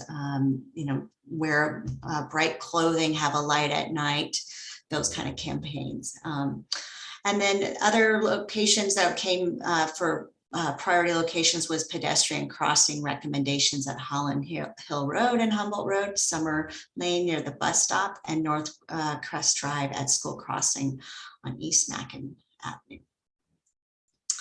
Here's the other non-engineering countermeasures, looking at how to get that communicated out through you know, the different agencies, partner agencies and regional agencies, looking at how to partner with the school districts, as well as you know, your sheriff's department, CHP, Health and Human Services, as well as looking at how to improve emerging technologies, ways to you know, have the bicycles detected at the signalized intersection, having those changeable message signs, as well as even seeing if you can improve the navigation system through the county, where some of the vehicles are sent on these, you know, some of these heavy vehicles like trucks are sent on these more, you know, more local roadways, keep them on the main roadways.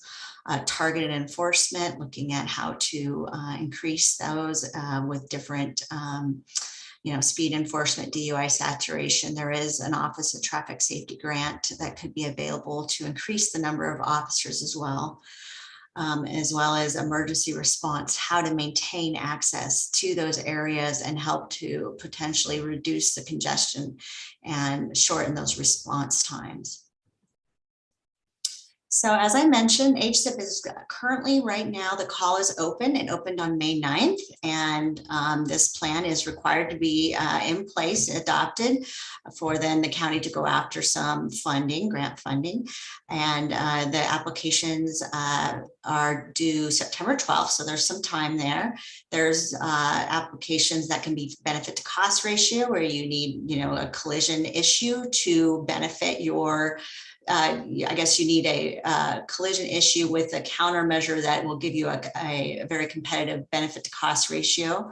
But there's also set aside applications for improvements that you could go after that don't require any collision history. And those could be pedestrian crossing enhancements, bicycle safety improvements. Some are set aside just for the tribes. The county could even look at partnering with the tribes on one of these if there's a certain area that goes in both you know, jurisdictions, looking at upgrading guardrail and installing edge lines.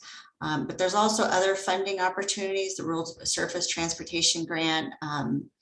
You know, there's sustainable communities, and I know the county already, you know, is got a lot on their plate with maintaining the roadways. But I'm just mentioning that sometimes, you know, striping things might be incorporated through maintenance work.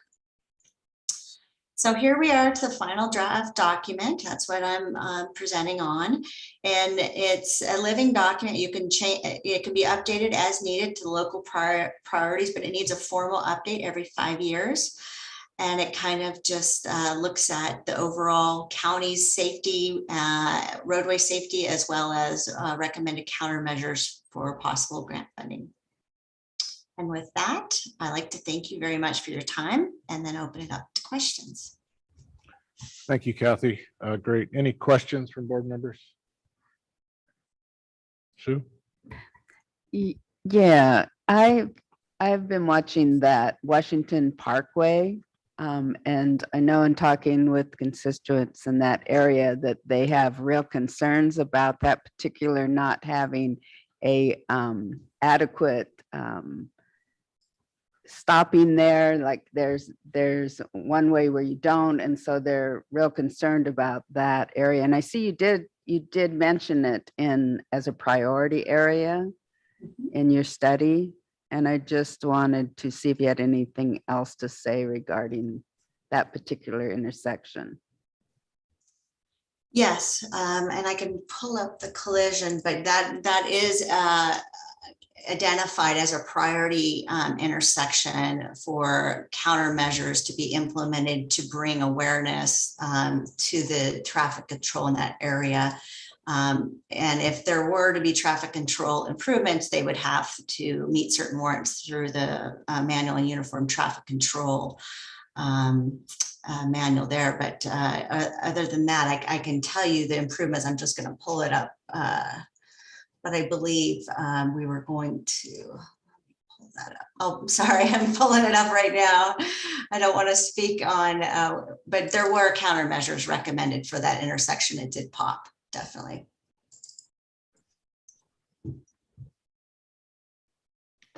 Supervisor Short, anything? No, thank you very much. Supervisor Howard. Yes, thank you, Kathy. No, I appreciate this. I do want to clarify, just for folks watching, again, these are local county roads. You could get confused easy looking at some of the maps that Kathy showed that there just wasn't any accidents on our state highway system. And I know that's not a fact. Obviously, that's something that we as the board pay a great deal of attention to, not only through the Del Norte Local Transportation Commission, but also working with Caltrans. I'm curious, Kathy, if there was any of that type of confusion as you were collecting this data that came up for our state highway system. Yes, we did create maps with some of those collisions, and then we focused it down into just the intersections that interface with the county roadways. But we did have Caltrans as a stakeholder, and we did correspond with them. But yeah, if the county were to lead a project that Caltrans had jurisdiction on, they would need, their letter of support. But for the purpose of this study, we really wanted to focus on the county roadways more because this was a, county plan. And we're going to Caltrans for funding for grant, but Caltrans has their own pots of money for their state highways, but we did collaborate throughout the process. And I think we tried to make it clear within the plan why we focused on the county roadways. Thank you, Kathy. You're welcome. Supervisor Starkey, you got anything? Thanks. Kathy, thanks. The only thing that I would say, and I think we're seeing an increase volume of pedestrian and bicycle accidents. There doesn't seem to be any monitoring or any enforcement in that direction. And, I don't know of anybody that's ever gotten a ticket around here on a bicycle or jaywalking or anything, but especially North Crest Drive. I drive that road a lot, and it just seems to me that bicycle riders don't check traffic. They just go across the road, and people are expected to stop. And it's pretty much the same with the pedestrians. So is there a place in there for additional enforcement on some of these things, like that? And I know we don't have a huge amount of, fatalities or even accidents with bicycles and pedestrians, but it seems to be getting worse and worse.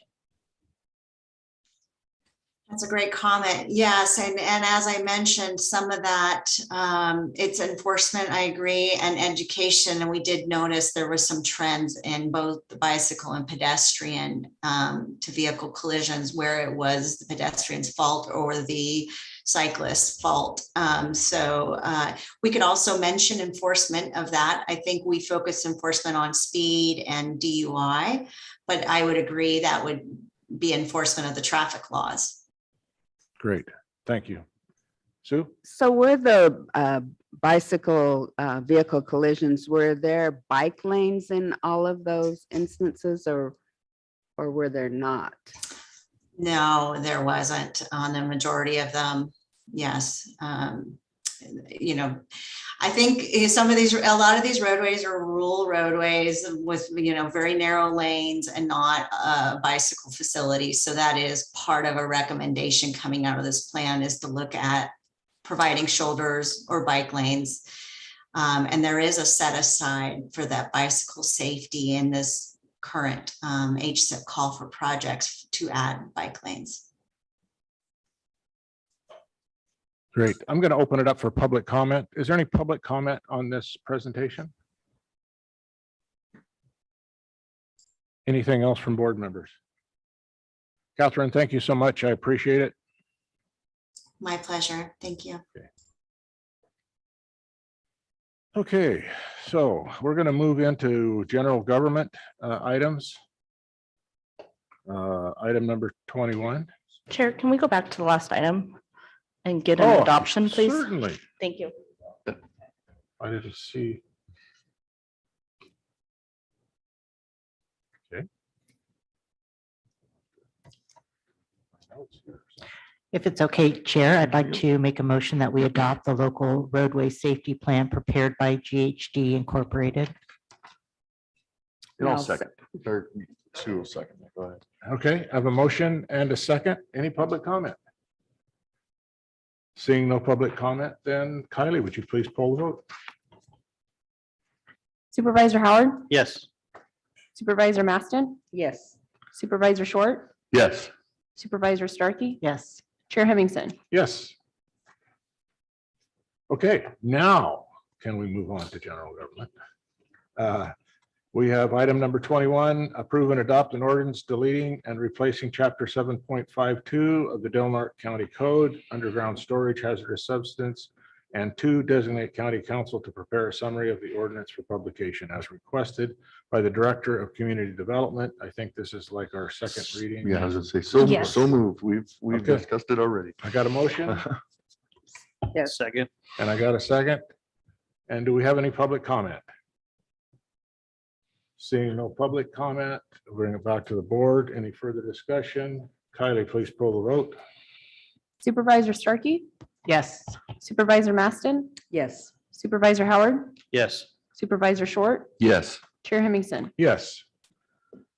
Okay, item 22, introduce and read by title only an ordinance amending section 14.12.060 related to the general standard prohibition requirements for holding tanks and adding chapter 16 related to vault privies to title 14 of the Del Norte County Code as requested by our director. Good morning. Hi, Heidi. Morning. Okay, so this is the introduction of an ordinance to amend our standards with regard to how we consider the use of holding tanks on public or private land. We had a request from a party who had received approval for a use permit in a rural area of Del Norte County. And they, under the current provisions, they would not be allowed to use the vault privy as an option for their waste management. So we went to the Natural Resources Goal Committee and presented sort of the case for this in favor of it, which then resulted in a recommendation of going back and working with the county health officer and environmental health division staff to prepare the ordinance, which is before you today. Which would expand the parties that would be able to take advantage of using this, primarily nonprofit, non-commercial, non-residential uses, such as the party that had originally met with us about this. One really positive thing is this ordinance really buttons it up as far as what you can and can't do, and it provides a lot more oversight than what our existing ordinance has. So I think it's really a step in the right direction. In any case, approval of one of these, the vault toilet would be, or vault privy would be subject to approval by the county health officer. So just because you apply doesn't mean you get it. You have to have the ability to meet all these standards and to, again, meet to the satisfaction of the county health officer. So this, doesn't this fit into what we're doing at Saxton's boat ramp? Isn't that going to be one? And if we have anything done on South Beach, if we were to have something. Yeah, I that was believe that there are permanent. some already existing on state properties, but yes, at Saxton would be Right. an excellent example of where this would be suitable. Right. Okay. I'll make a motion that we introduce and read by title only, the ordinance amending section .12.060. Cool. Second. I have a motion and a second. Any public comment? Seeing no public comment, we'll bring it back to the board. Any further discussion? Kylie, please poll the vote. Supervisor Maston, Yes. Supervisor Starkey, Yes. Supervisor Howard, Yes. Supervisor Short, Yes. Chair Hemmingson. Yes. Okay, moving on to item number 23, approve and adopt a resolution authorizing county departments to participate in the E3 Summer Youth Program with the Smart Workforce Center as requested by Supervisor Starkey. So moved. Second. I have a motion and a second. And a third. And a fourth. I thought I was Any- going to have to do my speech to convince Any everyone. public comment? Seeing no public comment, we'll bring it back to the board then. Further discussion? Kylie, please poll the vote. Supervisor Starkey, Yes. Supervisor Maston, Yes. Supervisor Howard, Yes. Supervisor Short, Yes. Chair Hemmingson. Yes. Okay, item number 26, under legislative and budget issues, review the proposed 2022 Delaware County Legislative Platform and authorize the chair and the county administrative officer to sign the approved platform as requested by the Assistant County Administrative Officer, Randy. Yes, sir. So every year, the board considers an annual legislative platform, which is really intended to focus on key legislative issues that the board is concerned with. The purpose of the platform is to essentially serve as kind of a playbook for how we would engage with our state and federal representatives and advocates on those issues. This year, we put together this document in collaboration with all county departments. Through a series of the department head meetings, input was solicited into the legislative platform. Really, the different county departments really touch on, pretty much every aspect of things that affect the citizens of the county's day-to-day lives. And so obviously touching bases with the departments who engage with the public in that way is important from a legislative perspective too, so that the board can advance those discussions in an informed way with our representatives and advocates. As we've discussed before, every year thousands of bills are introduced in Sacramento and Washington. We engage through a process with CSAC, with RCRC on staying abreast of that legislation. We're certainly engaged with the board as the board comes back from various conferences and meetings where these measures are discussed. I participate in monthly legislative calls with RCRC. Those bills in particular are probably the bills that are of most interest to the county, being a rural county. We do also contract for advocacy services with Sean Yoder. Their name is longer now. It's SYASL. I always forget what it means, but I still call it Sean Yoder. We also engage with Thorn Run Partners on our federal advocacy. And so we did solicit input through Sean Yoder and Thorn Run as well. This year's platform really touches on three specific areas. One would be the general principles, two would be specific focus areas, and three would be a set of policy areas, which include agriculture, environment, and natural resources, economic development, government finance and operations, housing and land use, public lands management, and transportation and infrastructure. The board has prioritized engagement on legislative issues, and obviously having a robust platform would be a key piece of that engagement. So if the platform is approved by the board today, the next steps that we as staff would take would be to go ahead and provide the approved platform to our advocates and our representatives in order to engage again effectively on those active measures and measures which are still yet to be introduced. I hope the platform captures, kind of the spirit of what you guys have all advanced in terms of policy over the last several months. That was certainly the goal. I certainly appreciate all the input from the various departments that provided input through this process, as well as the engagement with the board. And I'm certainly available if there are any questions. Great. Thank you, Randy. And you can look at that, skim over that and think, oh yeah, we got all that stuff, but it's pretty important that if there's something that you want addressed, that doesn't conflict with our legislative platform, especially if you go to a legislator to say, you know what, we've got this problem with this, and they say, well, hey, wait a minute, it's not a priority on your legislative platform, which has happened in the past, and it happened to me, and I don't even remember what it was, but and so we updated it, and this is a fluid document. We can change this, but it's nice going in as thorough as it is, and I think it's a great job has been done in putting it together. So I just wanted to make those comments. Thanks for doing that, Randy. Great job. Appreciate it. Any other comments or? Go ahead. So it's in here. It's seek and support legislation to achieve dedicated federal and state funding to ensure criminal justice facilities needs are adequately met. But I really want to emphasize that we need to really make it a priority that we find the funding or we find the partnerships, whatever we need to do to get either an improved jail or a new jail or some sort of alternative.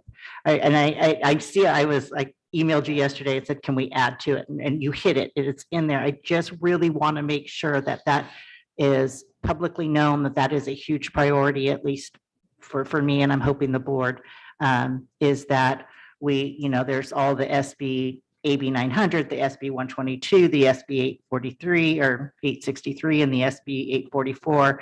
I want to make sure that we're strongly advocating for ways in which we can get that attention that we need so that we can have a facility that is safer for our inmates as well as our workers. Ditto. Yeah. Sure. Yes, go ahead, Chris. Okay, yeah. No, I appreciate the effort put into this, Randy. You've done an incredible job. Continue to capture thoughts of the board, in particular with Senate bills and Assembly bills at the state level. I know there's like a tremendous amount of topics that we do pay attention to at the federal level, and whether or not something goes through the Senate or the House. One of the things, and in reviewing this document again, that the board took action on about 2 years ago was bipartisan legislation called the Farm Workforce Modernization Act. CSAC took a platform position on it, which they normally don't, but our full board did take a position on it, did send an express 5-0 decision to the House in hopes for support. It continues to be on the floor of the House in committees. I'm hoping someday it does get passed, but I'm hoping some of that legislation continues to be looked at in our platform. And so I will definitely get with you on that and for future updates to this fluid document. And, I would add maybe to Supervisor Howard's point there, this isn't yet approved, so it's being introduced for the board today. There still is the opportunity to include some of those additional things that, we might not have, inadvertently included. I take note of the comment. We can certainly include that in if the board directs. I can go ahead and make that change before authorization to the chair and the CAO to sign. Great. Thank you, Randy. And I'm going to take up public comment in case there's anything that maybe anybody here thinks we may have left out before we make a motion. Seeing none, then I'm looking for a motion. I'd move to approve. I'll second. I have a motion and a second. And then Chair, final comments. Randy, again, excellent emphasis on that. Really appreciate it. My hope is that we could have this more timely at the beginning of our beginning of the calendar year when a lot of this legislation is being introduced. Obviously, there's trailer bills and things that we need to pay attention to in December and January, but I really enjoyed reading through this. More importantly, I really enjoyed the list of timely bills, both in the Senate and Assembly. So thank you again for this. Okay, Kylie, would you please poll vote? Supervisor Starkey? Yes. Supervisor Maston? Yes. Supervisor Short? Yes. Supervisor Howard? Yes. Chair Hemmingson? Yes. I'd like to take a step backward since Renell's here and Lonnie and our acting sheriff and I'm going back to the WellPath presentation. Anybody want to comment on anything on how interaction is working with those people? Nobody wants to say anything, or everything's good?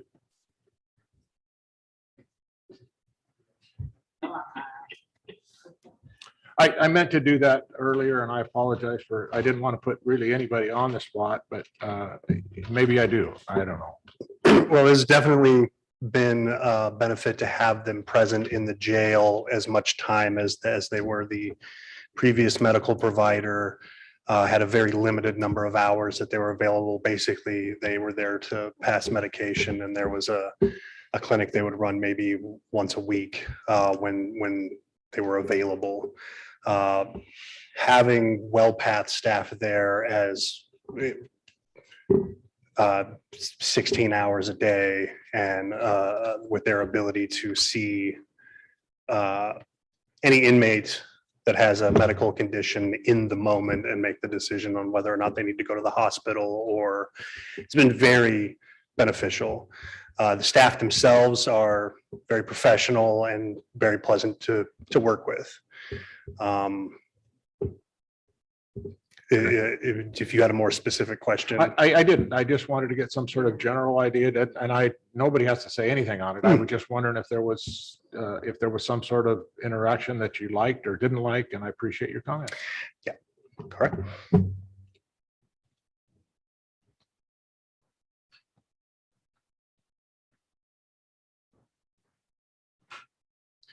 And it's no surprise that the sheriff's office carries the bulk of the demand for medical care for in custody folks. But my experience going back several years with prior medical and WellPath is it's a stark difference. It is very good care, and which I appreciate. We don't always see eye to eye. Imagine taking your kid to the doctor. I mean, that's the role that we play in a sense. You're not always going to agree with what they say or what they recommend. And we have to make those decisions ultimately. But I have always gotten the sense over the last months that we've been working with them that they do have the best interest of our kids in mind, and they're looking out for that. Cool. Thank you. Good to hear. Hi, Renelle, DHHS Director. I don't really have much to add. I know that our minimal interaction is through the referral process. And as far as staff has communicated to me that that's been timely and effective. So that's really our only interaction that I'm aware of that we have with WellPath. Great. Thanks, Renelle. I know you've been there a short time and probably don't have a lot of interaction, but I appreciate that. Thank you. Okay, so we're going to move on to item number 27. I'm going to read this whole thing just because, and not because I like reading or I'm very good at it, but I just think it needs to be read. But anyway, item number 27 is one, based on the Del Norte County Board of Supervisors Resolution 76-126, Section 7 and 78-057, Section 7, the board shall determine the surplus of CSA Assessment District Funds 308-078 and 310-080 to be $183,213.86 as of April 30, 2022. As stated in the county's general ledger provided by the county auditor controller, and that surplus funds shall be used for the maintenance of CSA improvements.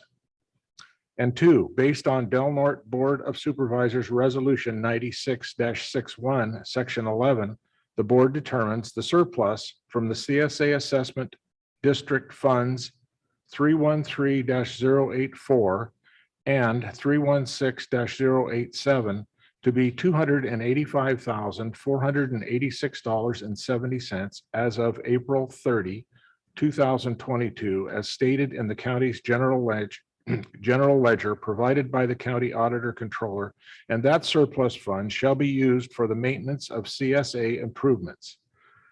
3, authorize the county auditor controller to reconcile and consolidate through a journal entry all county service area number 1 funds, including 308-078, 310-080, 313-084, and 316-087 into Fund 307-077, the operating budget of the County Services Area Number 1, thereby waiving direct repayment due from the internal borrowing as allowed under Government Code Section 25214.4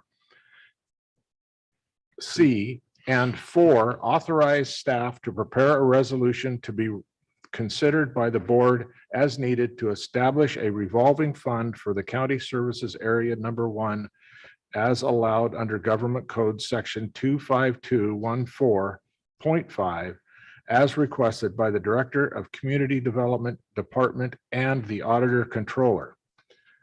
Now that you all understand that, I would ask, is there any? Move to approve. Okay. And second. Have a motion and a second. Is there any public comment? Seeing no public comment, we'll bring it back to the board. Anybody want any further discussion? Just want to say, appreciate the amount of work that's gone into this item and It was quite a process. the explanations and all. Thank you. Kylie, would you please poll the vote? Supervisor Maston, Yes. Supervisor Starkey. Yep. Supervisor Short, Yes. Supervisor Howard, Yes. Chair Hemmingson. Yes. Okay, now on to item number 28, approve the attached public safety realignment plan for fiscal year 2022-23 as requested by the chair of the Community Corrections Partnership, Lonnie.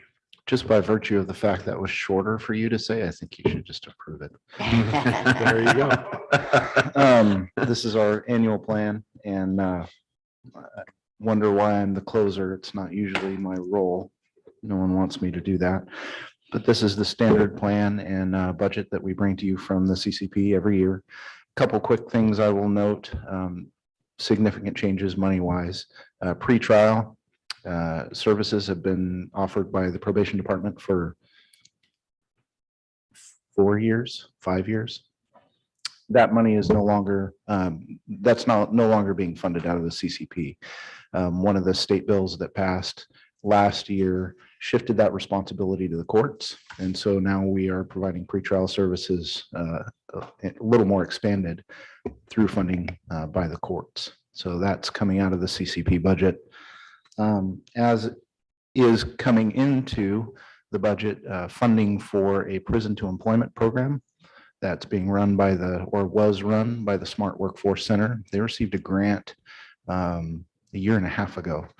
And so they were running a program that we would refer our offenders to, and they would work and to help find them jobs, do resumes, work skill development, things like that.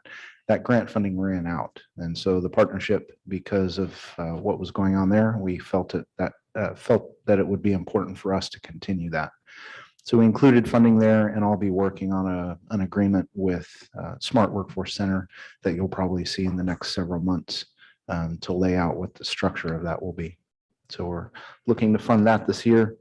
And the last significant piece, primarily because we've had it for a long time, we funded psychiatric services in the jail. And because of the lack of a psychiatrist locally, that funding has stayed with DHHS in their allocation, but it's primarily just for behavioral health services that they can provide in the jail rather than specific psychiatric services. So if there's any other questions on. Well, on that prison to employment, Yeah. 171,000. So that's coming out of probation's budget. So that'll funnel through probation. So we'll set up a MOU with them to structure that program and spend up to the 171. Based on their figures, they were looking at somebody who worked completely through all the different steps of that program, and that's $17,100. And they were looking at about 10 people in Del Norte that they served over the last year and a half. So that's what we're hoping to try and achieve. Okay, thank you. So is that an enhancement to the Smart Workforce budget? Do they get compensation for doing this stuff that they do? So I'm not sure exactly how all of their funding is structured, but this particular program, because they operate here in Del Norte as well as Shasta, I think they're in Siskiyou, a couple other counties.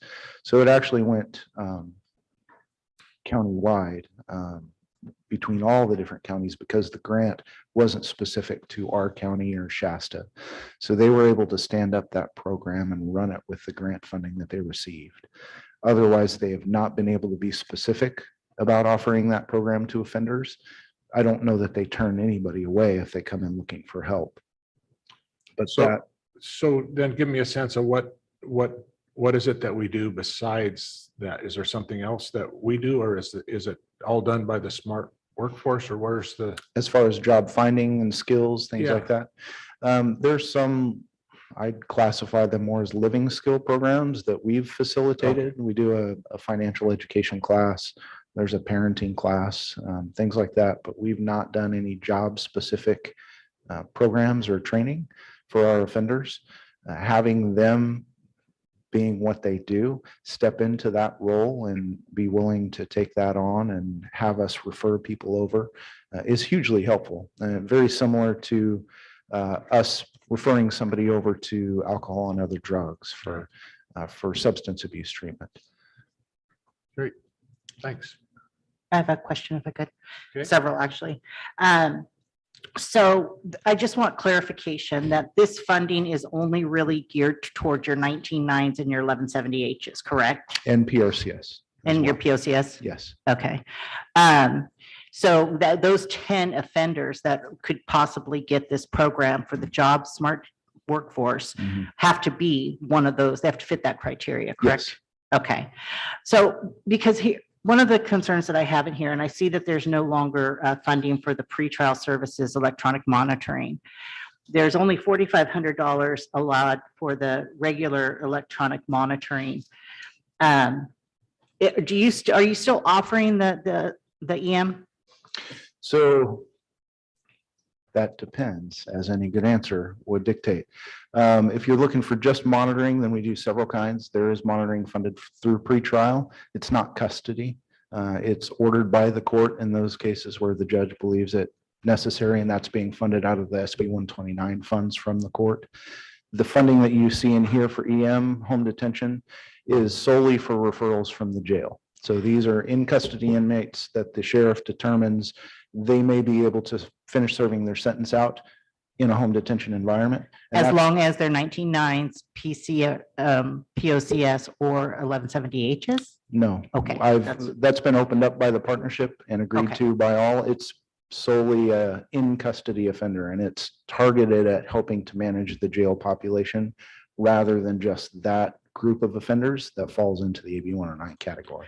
Yeah, I would love to see that expanded a bit, just because I think that we have a couple things going on here. We have a jail that's overly populated with staffing issues.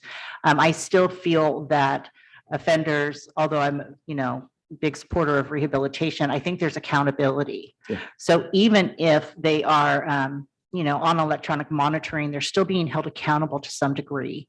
So if that's something that we could look to expand, I think it's something that's valuable that we could partner with the sheriff's department. And I think it's less costly to have somebody on electronic monitoring than housed in a cell. I think it's a difference of several $100s per day. It is. Okay. There's multiple factors that go into that. We've never hit our entire allocation for a year.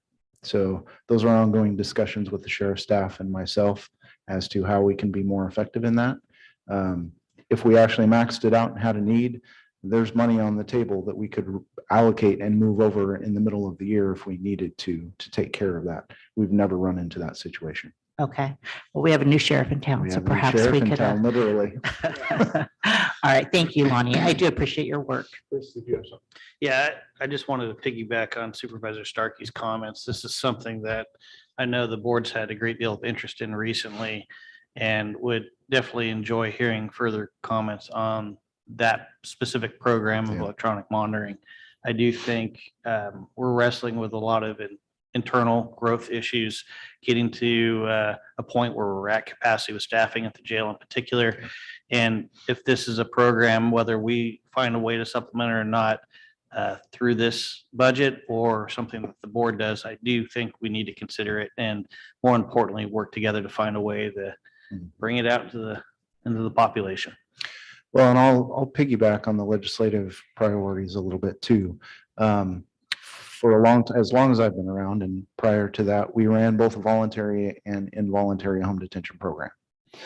What you're seeing here is involuntary home detention. This is the sheriff's office and the probation department saying, roll up, you're going to spend the rest of your sentence at home.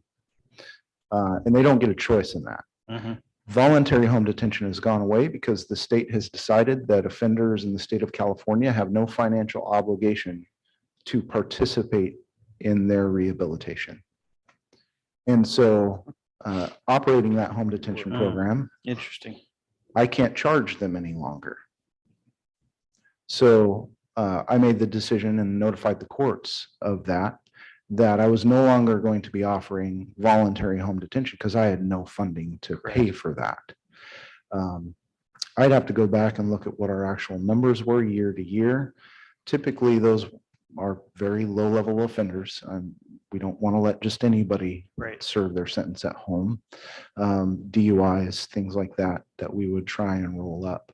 But again, primarily because of decisions made in Sacramento, we were put in the position where we either had to find funding to let whomever wants to do home detention do that, or continue what we've already have in place and allow more local control in the sheriff's office to make those determinations from a custody standpoint on whether they believe somebody would be appropriate or not, and have a pipeline that comes through in that way that we already have funding set aside to do. And I appreciate you reflecting on that. More important than the legislation that created this mess, but we're in a particularly good position, and hopefully with the continued measure our funding, this is something that the board could consider and really start routing some of those lower level offenders, like you said, into a program that is voluntary. So I definitely encourage us to have a great deal more discussion on this. Supervisor Maston. Yeah, I just want to say I really appreciate that the sheriff's department and you have already been having these discussions, and that you're in agreement that this is a responsible way to address the crisis that we face at the jail. So that I just want to take the time to say thank you for having those conversations and agreeing to that as you bring it forward to us, because we're equally concerned here, and we want to see that work and want to support you in every way. Yeah, thanks, Lonnie. I know we had this conversation with back when Sheriff Apperson was still here about the electronic monitoring, and that kind of just fizzled away. We didn't see much action come out of that as far as I know. But I'm curious about the court mandated. Is that something he just comes up with, or is that something that somebody requests? Is that still on home detention? Yes. So legally, the courts cannot either order, legally, the courts cannot order somebody to serve a sentence on home detention. They can oppose it. So on the court side, a judge can say, you're not going to spend your sentence on home detention, you will serve it in county jail. So that's the role that the courts have. Maybe it was something else you were talking about, because you were talking about the court can, or the pretrial, I guess. Pretrial, The yes. pretrial, the court can order this. Electronic monitoring. They can, not detention, yes. And so that's pre-adjudication. Somebody's charged with a crime, but they're not. But can that be sentenced yet. requested, or does the judge just come up with that on his own? It can be. Typically that comes from defense counsel requesting that their client be released from custody. Depending on the level of supervision that would be appropriate given their crime and history. Sometimes they are strapped on electronic monitoring. And that's also funded through the 129 funds from the court. Okay, I'm just trying to wrap my head around this. So there are times when it's a good idea and sometimes when it's a bad idea, and the judge can make the decision and that's the decision, or does the sheriff weigh in on this and say, well, wait a minute, we don't want this guy to be out on home detention. At that level, it's solely a court decision. Process wise, I mean, the sheriff's office is trying to control their population, has been for a number of years. And so a lot of folks that can be released are released. So the ones that we see ending up in front of the judge for arraignment is typically where this happens, or near arraignment. That's the point at which the judge has to decide whether they'll be detained or not. This is the bail discussion. That's what this centers around, is whether somebody can bail out. And there's been court decisions in the last several years that essentially do away with bail and pretrial and that court release, along with the electronic monitoring component, is a piece of that. In the court decisions and the statute, it is recommended against that the court use electronic monitoring outside of extraordinary circumstances. Yeah, that's disappointing because it's these low-level, really irritating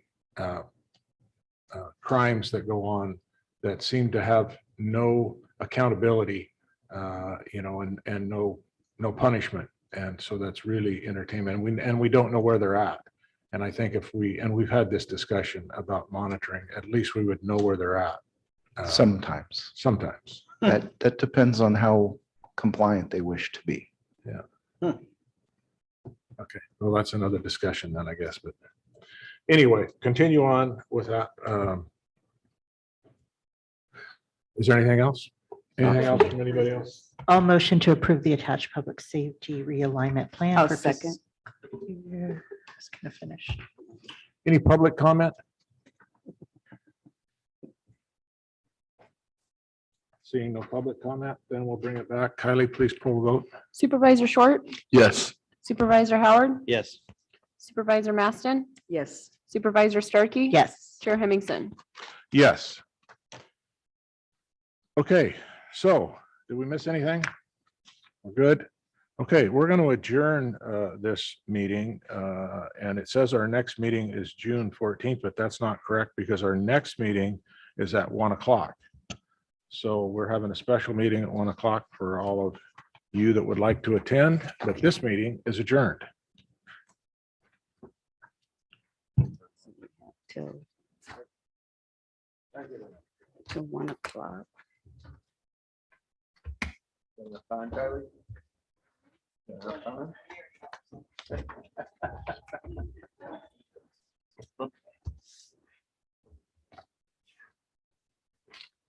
That was interesting that